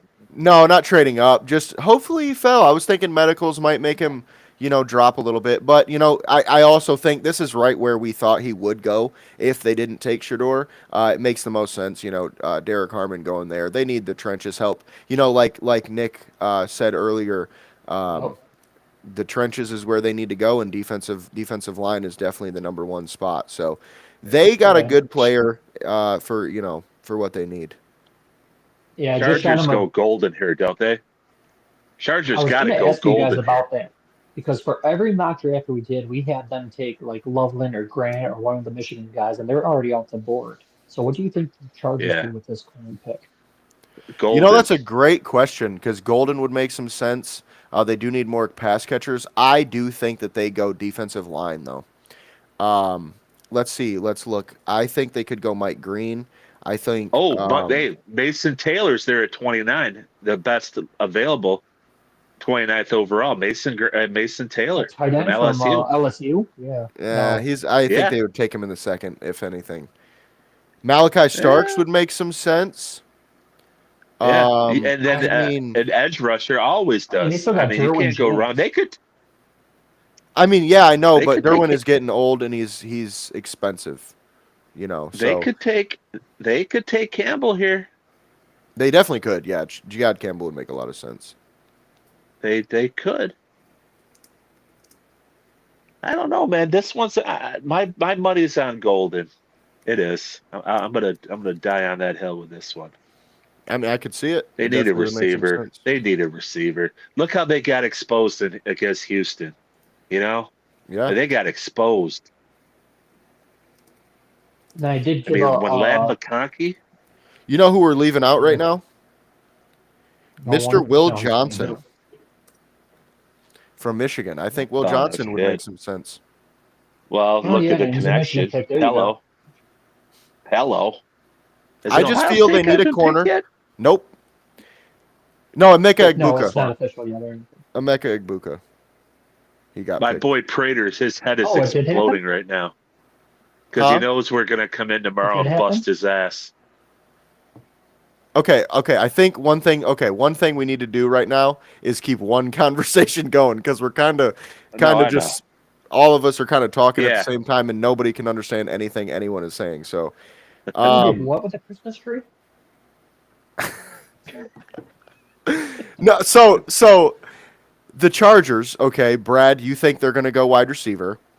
James, Yep. you think they're going to go Jihad Campbell, right? That's your prediction. I would I think probably he's the best agree. player remaining. Yeah, I would agree. Mike Green or Jihad Campbell. I think Will Johnson has a chance as well because he is a damn good corner, and they need corners over there, man. And I just feel like any of I those don't three would think make sense.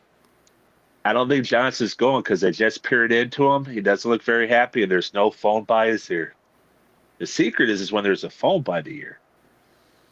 And there's no phone, and he don't look happy. Well, they still got a minute I left. think it would make sense. No, Yeah. I think it would make sense. I mean, I would be like, yeah, okay, cool. But something about Johnson now, when you hurt a ligament in your toe, that really never ever heals. Frank Ragnow. Yeah. True. Yeah, and that's the thing. I feel like, Will Johnson's definitely going to keep falling. And maybe Schrager was right, man. I mean, maybe he falls all the way to Detroit and we grab him up. I could see it. I have no problem with that. I wouldn't love it. I don't have a problem, but it's like, bro, now we have too many corners. It's like we got to do something. Yeah. Like we would have to trade Yeah. somebody because we literally can't keep every corner that we signed and that we have now would have drafted because then we drafted Terrion, Rakestraw, and Will Johnson. That's 3, right? Really, you only want about 6 max. So it's like that's 3 right there. You only get 3 Reed. more spots. Reed obviously is staying, but then it's like, okay, who's the other 2? I mean, Well, let's do this. Let's You do can't think this. of them. We're not going to have a hard time making sense. No, but I'm saying Let's go with- like. Go ahead, Brad. No, you finish your point because I gotta look. Mine's probably longer. Go ahead.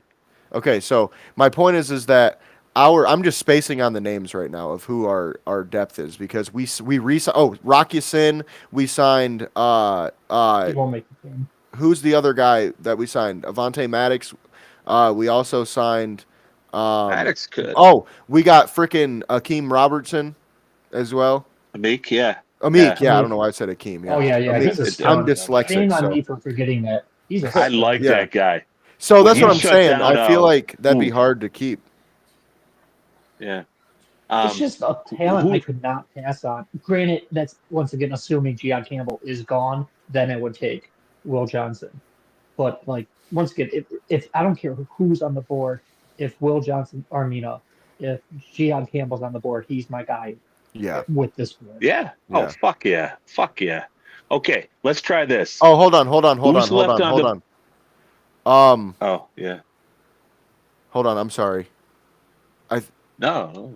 Okay, we're good. I'm sorry. It just said Riverside was having a problem connecting, so I wanted to make sure we were still live while we were talking. Oh, I Go thought ahead. the pick is in though for LA. Yeah, LA it is. pick is in. Yep. I I have see not that. gotten. Yeah, they went down all the way to like 15 seconds. So Yep. Still hasn't been announced on Twitter either. So maybe they're talking trade if they're taking last second. I don't know. maybe. I have Or noticed talking though. It trade and then seems when- like the last few teams have really taken the clock all the way down because we were kind of burning through these picks a little bit. I don't know if you guys noticed. It was only an hour. No, this and is we a were already- fast one. yeah. Yeah. But this time we've only gone through like 4 picks in the last half hour. So hopefully we get to the Lions pick sooner than later, man. Because I really Cool. am itching to see who we grab. It's You should go get that. Omarion Hampton for the Wow. Chargers. Omarion Hampton joins Man, Didn't Harbaugh have loves that that one. run I game. think, okay. Najee Harris, man. Holy shit. Big explosive back, workhorse. There you go, Now- Harbaugh guy. Najee Harris fans, fantasy owners are pissed. Because we finally thought he was going to have where he's the workhorse, and now he's not. So, fuck. That's great. Yeah. Just one Hey, thing. that's good for us. But that's good Yep. for us. That pick. It is. I totally agree. Very You good didn't want for Murray us. and Hampton to pair with Gibbs and Montgomery? I I mean, want Scatterbo. I want knows? Scatterbo Take too. both. Take him too. Fuck it. Fuck it. Running back only draft, baby. Yeah. I want Scatterboo. I want Fucking pound the Scatterboo ball. bad. I hope he wants you too, Damn, Brad. his girlfriend's hot. His girlfriend is hot. Yeah. Well, no. Do you see Hampton's girlfriend? I Holy did not. fuck. I did Oh, not. It's not dude. something. It's not something I pay attention to, so no. No, not really. Whatever. All right. So with who's left on the board, James, read one off at a time, and then let's do the scale of 1 to 10. How excited would you be? Well, we got Will Johnson. I would say like a 6 because he's a good player, but 5. the Yeah, pick I 5. don't like. 8. 8. Then we got James Pierce. 6, 5. I'd probably say a 5 on that one. Ooh, I'd say an 8. Maxwell Hairston, again, I'd even go 4 2. just because, yeah. 2. 2. 2. Jod Campbell, 9. 10. 9. Mike Green, 10. 9. 10. 7. Josh Simmons, I'd say, is like a 7, 6, 7 for me. 8. And then 9. Easy, who's probably, I would say, like a 8 for me. 3. 8. 3, damn, all right. Just because of who else is on the board. That But makes I mean- sense. I get it. If we drafted him, I don't think it would be with them on the board. If we draft him over Campbell, I will flip my table. No, we would. I mean, I don't think. No, we definitely wouldn't. This is more. I think I this would. is more of like right, but I'm not. But I'm saying they wouldn't draft him over okay. him. Is what I'm saying. Like I think this is more of just if this guy was available and we picked him, how would you feel about it? Not more of if they picked I'm over fine the with other guy. adding Easy. Like depending Yeah. on what the board looks like, I'm absolutely fine with drafting Yeah. him. He's just Alright, who probably else up we on got? list remaining like 5. Yeah, and then we got Malachi Starks from Georgia. I'd say like a 5. 1. 8, 7. Damn, 1. Let's see. Yeah, I Dude, mean, there's Green not Bay a is going ton. to take Golden, by the way. Probably, yeah. No, it's not. That's why I say a 1. Yeah. I There, say every mock I did, I had Starks going to Green Bay. So let's see what happens. Yeah, I agree. That's what I got too. Or you know what? Matthew Golden could. Golden could go Yeah, here. they do need a number 1 receiver. They Yeah. have like 4 number 2s. All right, who else we the got? Packers just don't. Who else That's it. That's it, man. That's the only people that's worth taking at 28. I mean, it's a decent list. There's like 7 guys there, so we should definitely get one of them. There's only 5 picks till we're on. So Oh yeah, we're good. We are. No Man, pun I am intended, we are just- golden. I'm just really hoping right now that Mike Green or Jod Campbell, man. If that happens, dude, I will literally fucking scream. Like genuinely, don't. I will scream. Oh, I'll do it now As long just as, for as you, long Brad. as it's not a high pitched scream, I'm good. Just not. Do a I high look pitched like scream. I'd have a high pitched scream? Yes. You never know nowadays. What the fuck? What Love the you, fuck? Jace. What the I'm fuck, fucking man? with you. I'm fucking with you. I'm just saying. I'm kidding. I'm kidding. I digress. Eagles are By being discussing cheesy, trading I up. think They don't like you. Valid.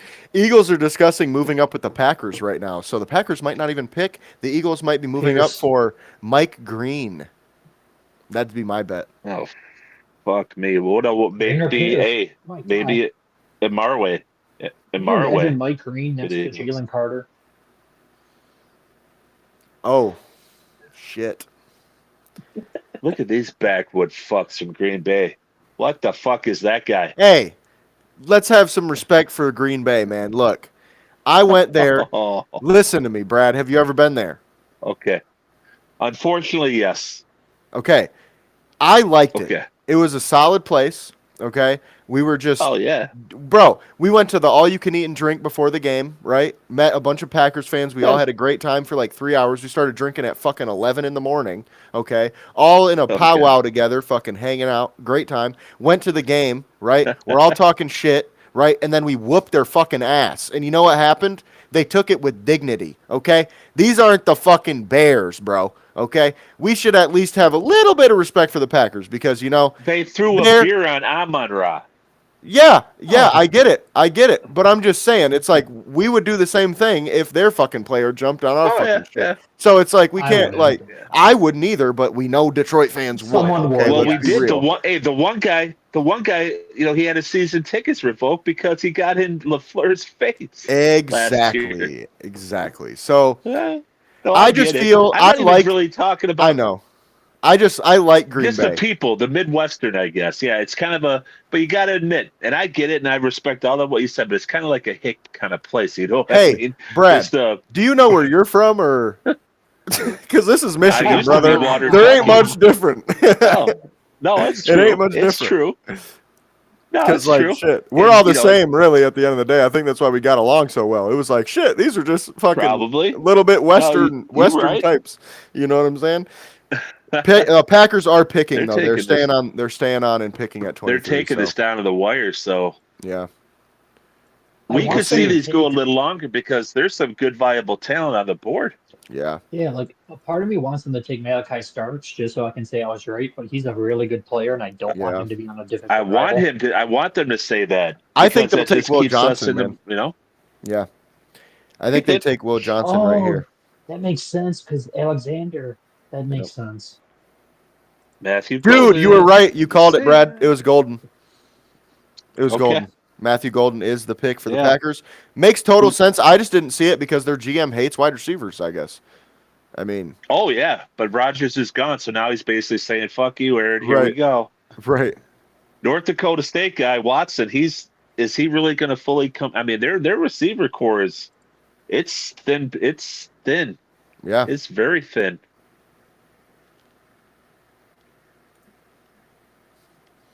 And Jordan Love needs as much help as he can get. I'm sorry, he just does. For sure.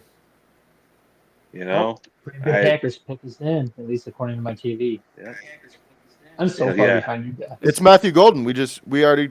I know that's what I mean. Oh. Though I'm just like it just came across No, my it's screen. it just came across mine too. It's just because I Okay. get it on Yeah. Twitter. Okay, yeah, I'm on. I have DirecTV Stream, and I'm like Oh. 40 seconds behind some other people. Got you. But, like, Yeah, I can wonder how see- that works because we have YouTube TV, so maybe it's just that's a little faster. Yeah, but I see it now on Twitter from the Ari. But not too worried about that pick, to be honest. He's a great player. He's a speedster. I mean, honestly, he's a good fucking wide receiver, man. It's a little. He is. It's not, but it's not like I go fuck. You know, I Yeah. think I would have felt a little worse about Will Johnson or Malachi Starks if I'm being honest. Yes. Yeah, I don't. This does not put the fear of God into me. I'll tell you that. No, I like him for fantasy though. Jonte, yeah, Jonte There's, to Bears. That would have put the fear of God in me. I'd be like, Yeah. oh fuck. Yeah, But the Bears could take Trayvon Henderson in the second round. yeah, I'm not worried That's about not him. exactly a bad pick. no. So guys, It's good. I am a bit of a lightweight, I guess. I got to piss again, so I will be right back. The Lions Once you pick break in the seal, 4 man. picks, so you're right. But hey, I'm Once down it in goes, it beers. never These stops. picks and Jace misses it. I'm 2 beers in a water and a half, so I'm hydrated. All right, Yeah. I'll be right back. Yeah. Well. These young kids can't hold. All it right. So then you got man. Minnesota. I think Minnesota's going to go Will Johnson. I think that's where Minnesota goes. They're going to go defensive back, in my opinion, no matter what. They're going defensive back. So it's either going to What's be a his name safety starting or to it's get going to be a old? corner. Harrison Smith's getting old. I wonder if they go starts though. Yep. I think your boy goes here, or Amari goes here, or Will Johnson. One of those three. That's just what I think. So.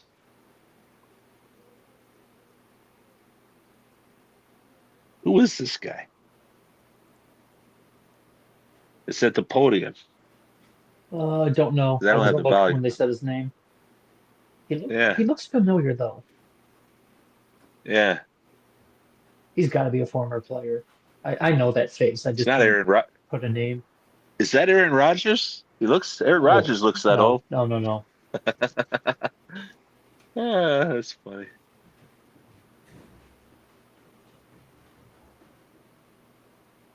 Just I make feel the bad not fucking knowing. pick, dude.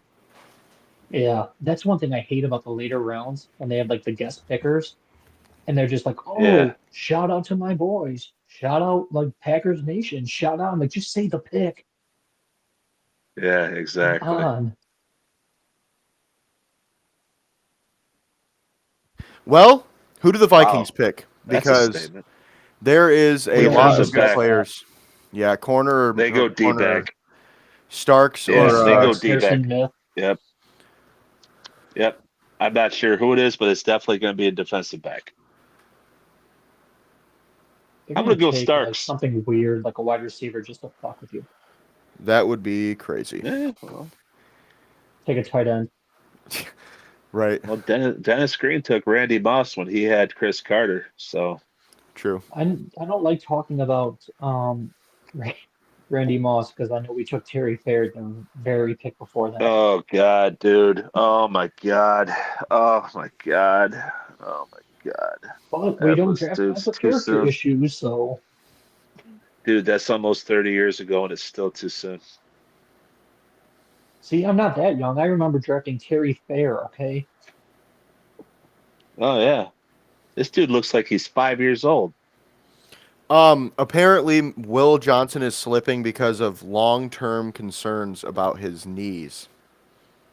What about his toe? I'm telling you, ligaments, man. I don't know. I guess it's his Oof, knees that they're those worried hurt. about. Yeah. I mean, we obviously Who don't is have the that medical guy? reports on them. If they're that bad, then okay, pass on them. But Yeah. I we don't can want only know so Johnson. much.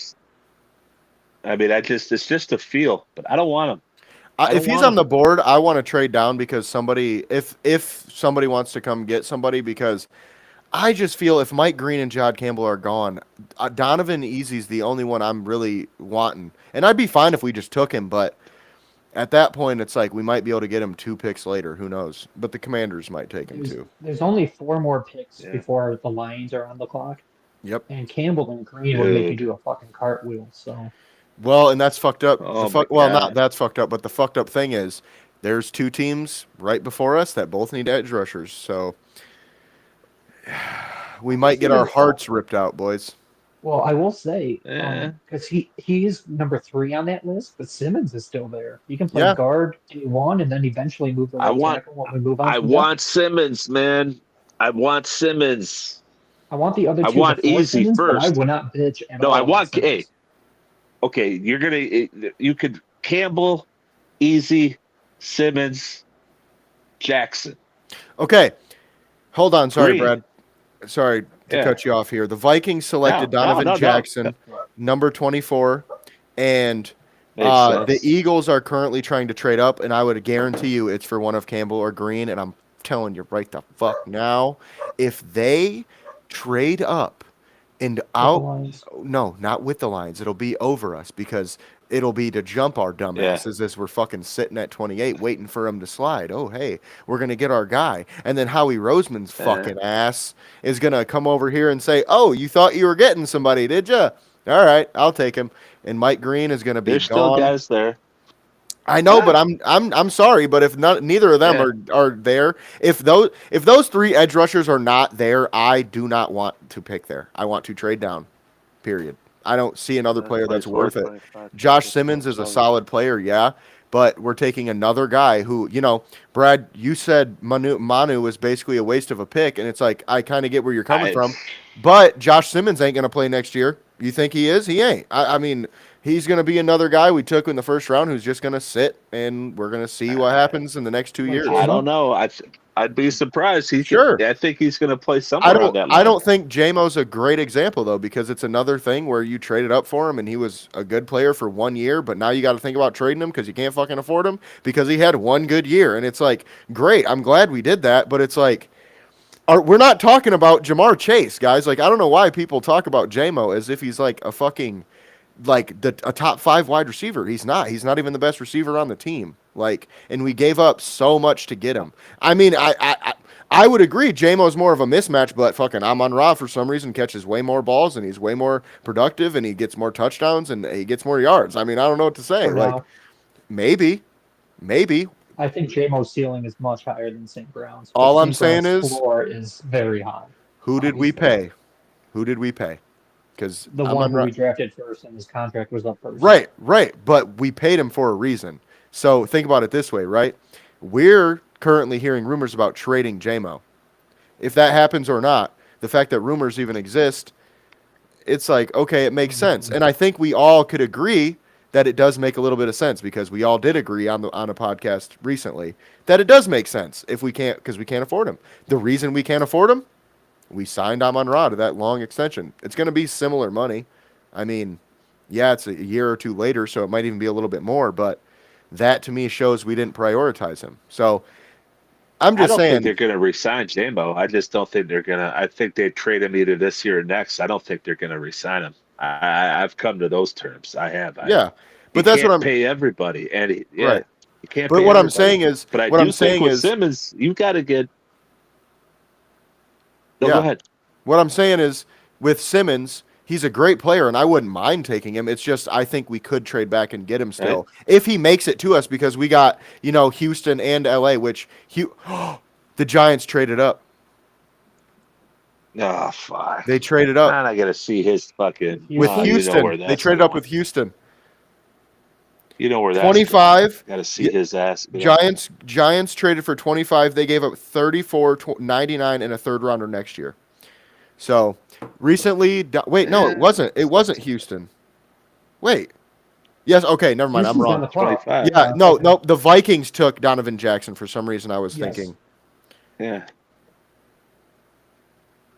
But hey, Giants traded up before the Rams because the Rams maybe was going to take Shadur. Just saying. I think it's Dart, man.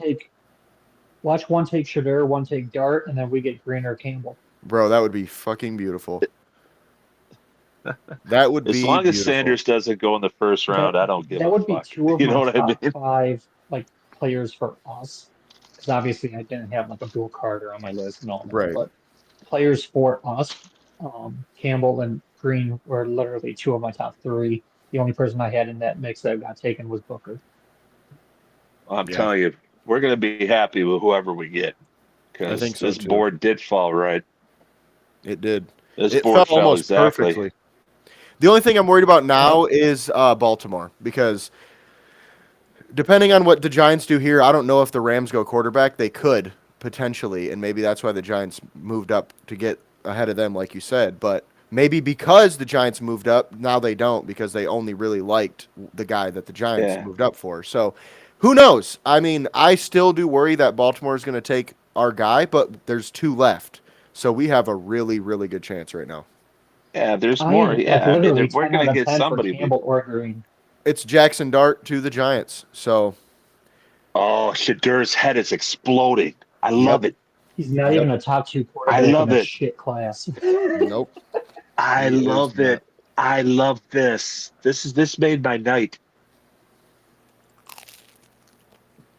I mean, when I don't like somebody, I really don't like somebody, and I don't like him. I just don't like him as a prospect. I don't give a shit about him as a person, like yay or nay. He's cocky and he's not that good. Right. Well, but what part did you say first? Cocky. That's why I don't like him. Well, I'm okay with cocky if you can back it up. Like his dad talks nonstop. And he can't. Shit. That's my point. He can't back it up. His kid can't. Right. So I got no problem with Dion. I do have a problem with Shadur.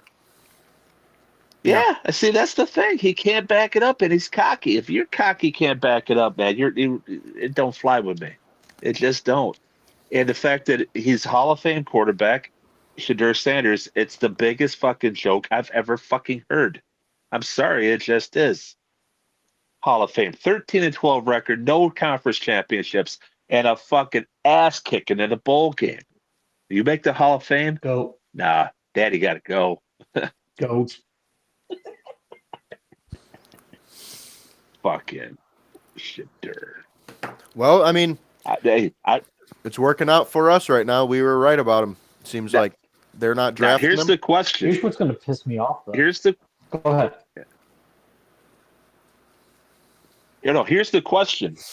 Do they pan in to their little, party when they hear that Dart goes? Do you think they have the balls to peer into Shadur's party? I hope so. I think they do, and I want to see the fucking reaction. Man, I'm kind I of don't think pissed. Those so. rejected will be respected. I love this. This is so funny. Funny thing is I got a prime jersey. I got a Deion Sanders Atlanta jersey because I actually like Deion, but I don't I got like no the way problem he with pimps Deion. up his kid. Yeah, not at all. I mean, I loved him as a player. Fucking loved him. You know what he said about Detroit, the draft, right? When he got drafted by Yeah, Atlanta, he would ask so much money Detroit that had to Detroit pay would me have to so. put him on layaway. There they go. They're peered in. Nice fake smile. Nice fake laugh. Nice fucking Shane. You got all dressed up. Yeah, I that's a Hall wonder of Fame if smile. the Rams, or I wonder where the Rams are going to go now with their pick because, as we mentioned already before, Will Johnson's still available. James Pierce is here. So Maxwell Jahad Hairston, Campbell still there. Jahad Campbell, Mike Green, Josh Simmons, Eamon Worry, Easy. That's a lot of guys, Is there man, that any they could take. receivers left? They do need a receiver to replace Cooper Kupp. Not that I would take. I did hear some talks of Jaden Higgins possibly going in the first round, though. So No, not bad. I don't see that, but No. I've been just kind of paying They could attention just go. pick by pick, so not the big picture who's left receiver wise.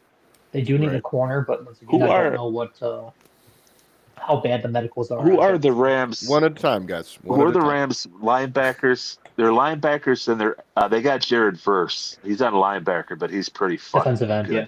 The Rams Um, just traded with the Falcons. yeah. The Falcons are now on the clock. Mike Green. Mike Green, you fucking Green. motherfuckers, dude. God damn it. I know Brad Well, is you want me to pissed. be honest, or you want me to? I know that's what it is. Want I'm me to be saying these honest? motherfuckers traded up and I took know. our guy. It's Yep. just like, So if That's they man, Mike take, Green. man, if they take Green and then Baltimore takes Campbell, I'm gonna be pissed. me too, and that's probably what's going to happen, to be honest with you. I guess Simmons would be my pick at that point, but I'd still be mad. And we're not going to get a trade up still because think- the Giants already traded up. Yep. Fuck. I'm happy still. I'm happy. I'm not upset with whatever we get, as long as it's not like something out of the blue.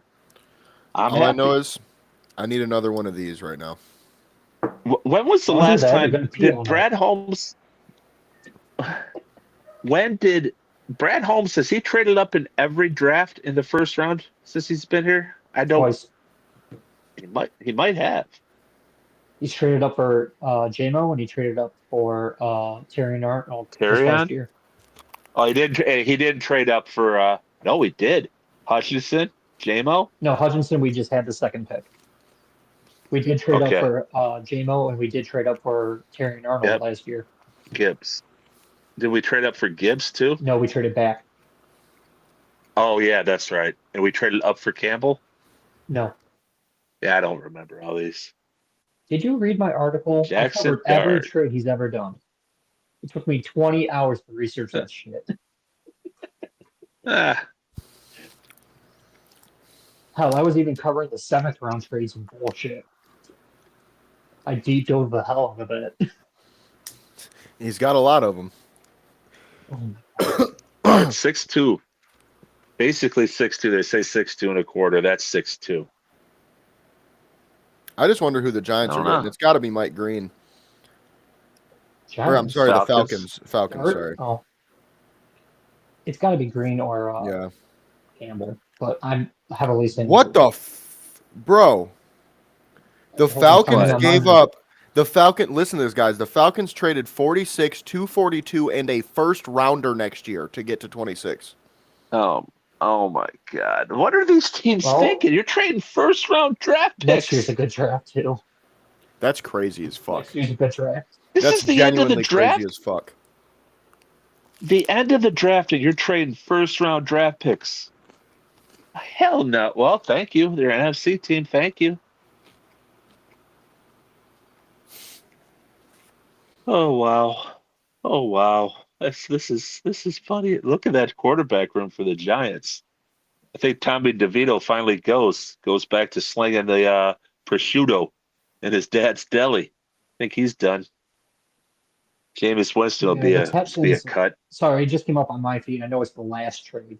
But the Texans only moving back 9 spots from 25 to 34, got picked 99 and the third next year. Like, The Falcons gave up so much more. That's insane. oh my God, yeah. This is a And they put a later Falcons. This is as bad as the Jaguars' capital giving up. Maybe worse. That's worse. No, this is Actually way worse. worse. This is way worse. It is. And they gave It up a is. second. I could get it if it was just a first next year straight up. You gave up a second, a fucking seventh, and a first. That's crazy work. I would say this is worse than the Jaguars because at least the Jaguars got one of the best players in the draft. Exactly. And I mean, it's a more premium draft pick, and they gave up basically the same. I mean, it was similar. They gave up a similar package to move up to 2 as they just gave up. Well, to move up to 26. let's say they take Green. All of a sudden, you've got Jalen Walker and Mike Green as your edges. That's true. That's a good point. Oof. Yee. James Ooh. Pierce. It's James Pierce for the Falcons, baby. Mike Green is on the board. That's- We're going to get one of them. Take Jihad Campbell or Mike Green. If Yes, one of those sir. guys is on the board and we don't take either, I'm going to be pissed. Watch, we're going to take fucking that could- Will Johnson or fucking Malachi Starks. If we take one of those two, I might break the TV down. 8 picks ago, I would have loved that. With who's I left? know. No, I'm with you, bro.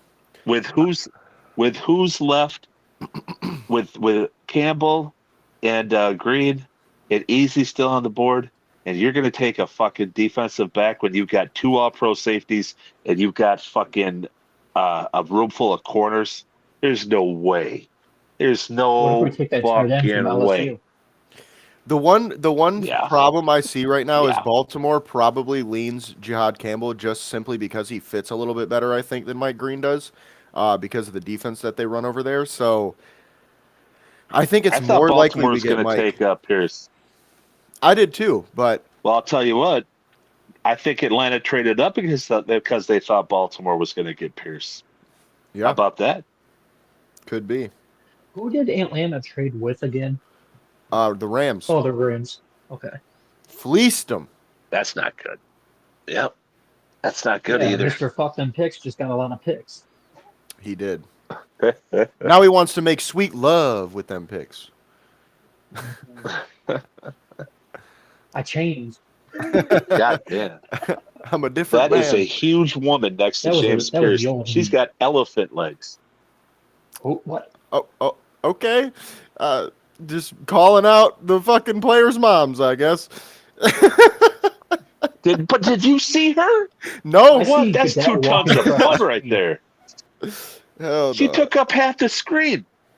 I'm All not right. a Bigger small than her man son. either, man. What are you All saying? right. Well, let's move on from the weight conversation. Anyway, James Pierce Jr. 2 tons of fun. is he's a pretty good pass rusher, you know, and I don't know about giving up as much as they did for him though, because that's rough. No, you I could have mean, got. Oh no, you couldn't got him there. not at 46, but still, man, I just feel like that's a lot. A All right, future I'm not gonna first say a word. rounder. A future first rounder. I'm like baffled about that. I can't wait to see what the Oof. Rams trade it for. True. Watch it be their quarterback. That's what they draft their fucking number 1 overall pick. They use it to trade back up Oh, and get man. Sanders. Right. They take Shadir Sanders at pick 46. No, right now, in order, Deion Campbell, Mike Green, no one else. No trade down. Let's get it done, boys. So Yep. Sanders cannot go in the first round no matter what unless there's a trade. And it's not the Giants. Browns can wait now. Yeah. Yeah, the only thing I can Ooh, think he of ain't is gonna make it, maybe dude. like Tennessee wants to trade up from that spot, but like Philly's not taking one, KC's not taking one, Buffalo, Washington's not taking one. We're not taking one. Cleveland could just sit right there and have them fall in their lap. Cleveland can, but I think that maybe like Tennessee would want to jump Cleveland potentially. They took Cam Ward. Oh, good point. Yeah. Good point. Sorry. I do think maybe Las Vegas or New Orleans though would make some sense. I think New Orleans makes a lot of sense personally. Oh, He of fits course, their yeah. And then scheme. Las Vegas, so with Geno Smith. That, I at don't least know. for me, for the Lions, I think that's dropping too far back. So I would not, unless they're going to give me next year's first, I would not Right, trade yeah. with the Saints. Yeah, That's too far back for me. I hear you. Yeah. I think I would agree with Mike Green and Jihad Campbell on the board. I Yeah. mean, but who knows? Well, Brad might know something we don't know. I mean, think about Brian correct. Branch. He fell all the way down. We traded up to get him in the mid-second round, and he was supposed to be a top 20 pick. I mean, most people mocked him to us at 16. So, I did. yeah. I had him mocked us at 16. I'm like, whatever, I'll take it. We still got him at the end of the day. But Yeah, and a lot of people, it's funny, a lot of people were mad about, positional versatility or positional picks like with Jack Campbell and Brian Branch. But everybody said if you just swapped those, put Brian Branch at 16 and Jack Campbell at, 46 or whatever it was, everybody would be totally fine with that and ecstatic about it even. But because of where they were picked, everyone was pissed. So all right, Well, the Ravens I are think on the with clock. Kelvin, and I'm actually yeah, going to I use the think with restroom for the Kelvin first Shepard, time. I'm not going to do it when the lines are on the clock. with Kelvin Shepard, I see them going front seven. I don't see them going backfield. I just don't. I see them looking at different looks. I see sometimes a 3-4. I see sometimes a 4-3. Maybe sometimes a 5-2. So I think it's going to be a front seven guy. I don't see a defensive back coming to there. I sure hope you're right, and I agree with you. But you never know with Yeah. Brad, man. He does wild shit No, you sometimes. don't. The pick See, is in that's where already yeah. for Oh, Baltimore. sometimes. Yeah. They made that fucking quick. Wow. How does their defensive back look? They could take Amari. That's a Baltimore pick. Yeah. Amari's a complete Baltimore pick. So is Easy, though. So is Easy. Easy Yep. could go there. Malachi All right, did I miss Starks. anything? Malachi Starks is a Baltimore Raven, folks. Now we have to make a pick between the two. Yeah. I say Campbell. I say No Campbell off the too, field man. issues. Yeah.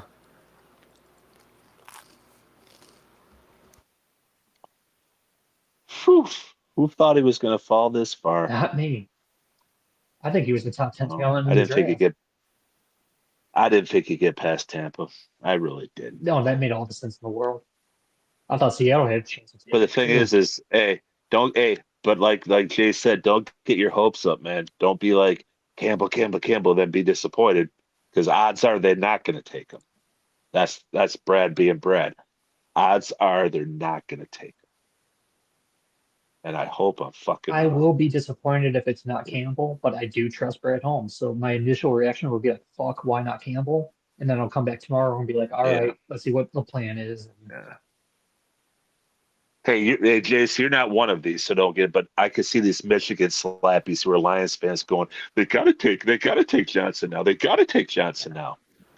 No. As a I Michigan don't- slappy, not with who's on the board. I don't want Will Johnson at this point. I didn't really want him if he was Neither the do best guy. I. If they take Johnson, I will be disappointed. I'll be Yeah. very disappointed. Honestly, I'm kind of glad we didn't take Starks went to Baltimore because now we can't take him. So I was a little worried we might go safety. Nick Eamon-Worry might make some sense. Not make sense, but could also get picked. But it's got to be Mike Green or Jod Campbell.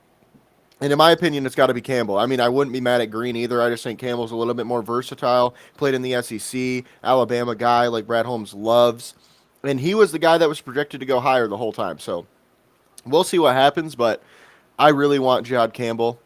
Let's see. Jod Campbell, according to Daniel Jeremiah, is the 12th player on his board, whereas Mike Green is 21st. So both would be very I'm solid good with players. either of those guys. Like I Yeah. would say Campbell first, but if it is Green, I got no issues with that. Yeah.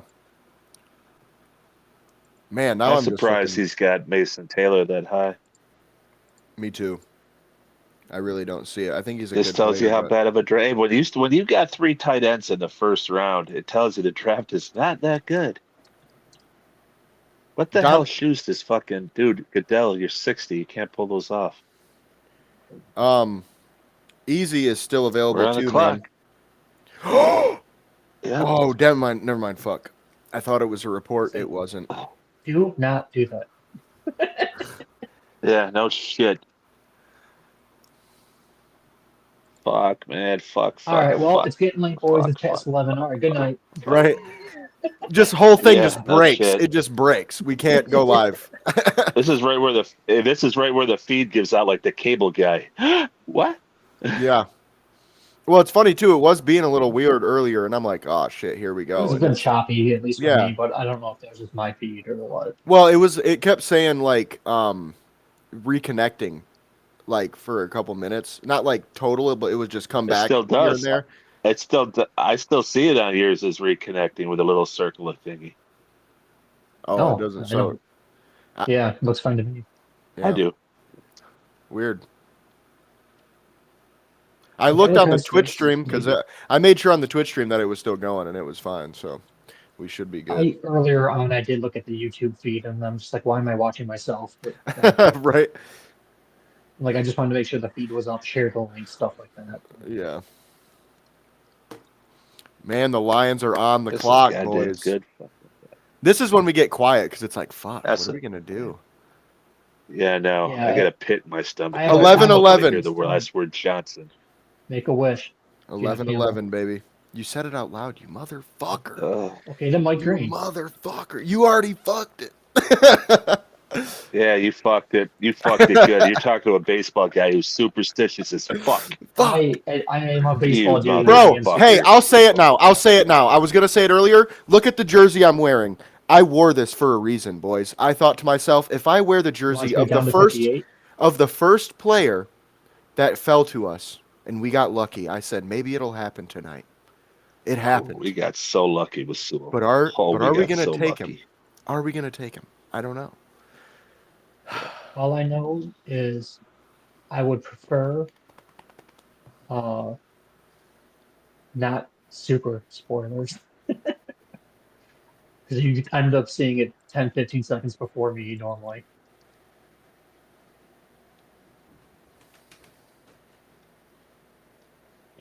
I mean, I'm going to find No, out probably pretty quick.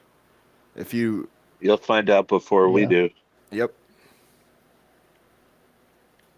Do you see it? Not yet. I'll tell you when I Oh. see it. No, I'll tell you. Because that's what we're doing. We're breaking news, baby. That's the whole thing. Yeah. Are we breaking it if you've already seen it on social media? I mean, what do you define as Why breaking? you gotta go and wreck our parade, bro?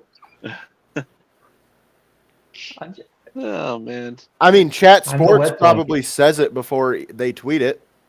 Are they breaking it or are they tweeting it and breaking it? That's the real question.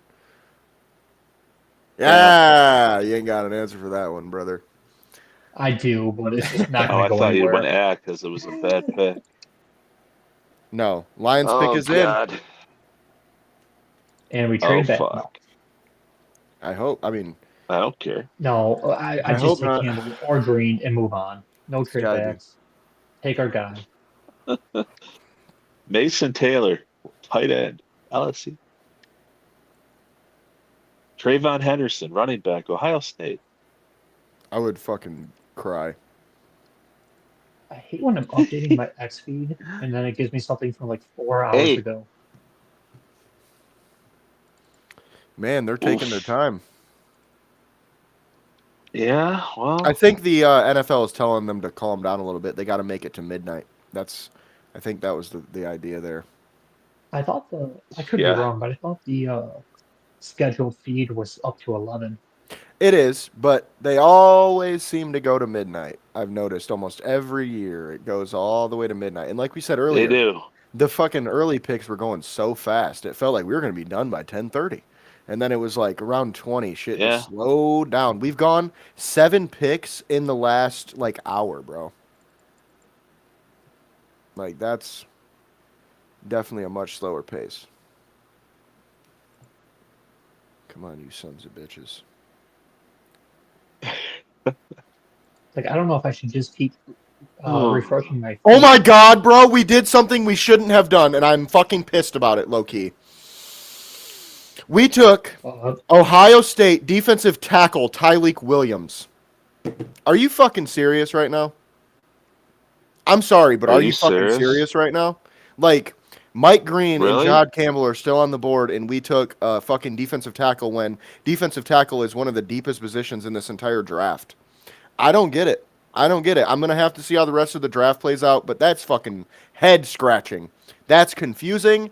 And I'll say they look fired up in the fucking draft room right now, but when's he going to play? Where's he going to That's play? what they always do. It's a shtick. I know, but where's he going to play? When? Is he going to play for the first 4 games while McNeil's out, and then when McNeil comes back, he's going to be a fucking rotational guy? Like, I genuinely don't get this, man. Ooh. Like, You had some good players on that board. You I had don't Easy, get you it. had Campbell, you had Green. I still haven't seen it, so I'm just hoping you're fucking with me. I'm not. I am not. I would not do you like that. Why be so excited, you guys? You got a guy you I could don't have know, my probably earbuds got telling me battery low. arguably in the. This guy was a second rounder, everywhere projected. I never saw him in the first round. Over 2 of my top guys, period. Well, you know, the only thing I'll say, saw this guy projected. the only thing in the I'll say, first guys, round. is we just got done talking about it. Brian Branch fell. We didn't think it would happen.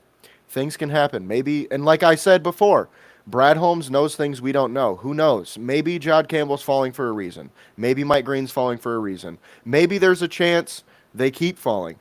Who knows? And I'm not going to say I doubt they make it to the second round, but maybe he trades up for him. I don't know what's going to happen, but this is confusing. Upper torque, quick hands, struggles to finish. That's a guy. 2.5 sacks. 6'2", 334 pounds. Oof, that's a big one.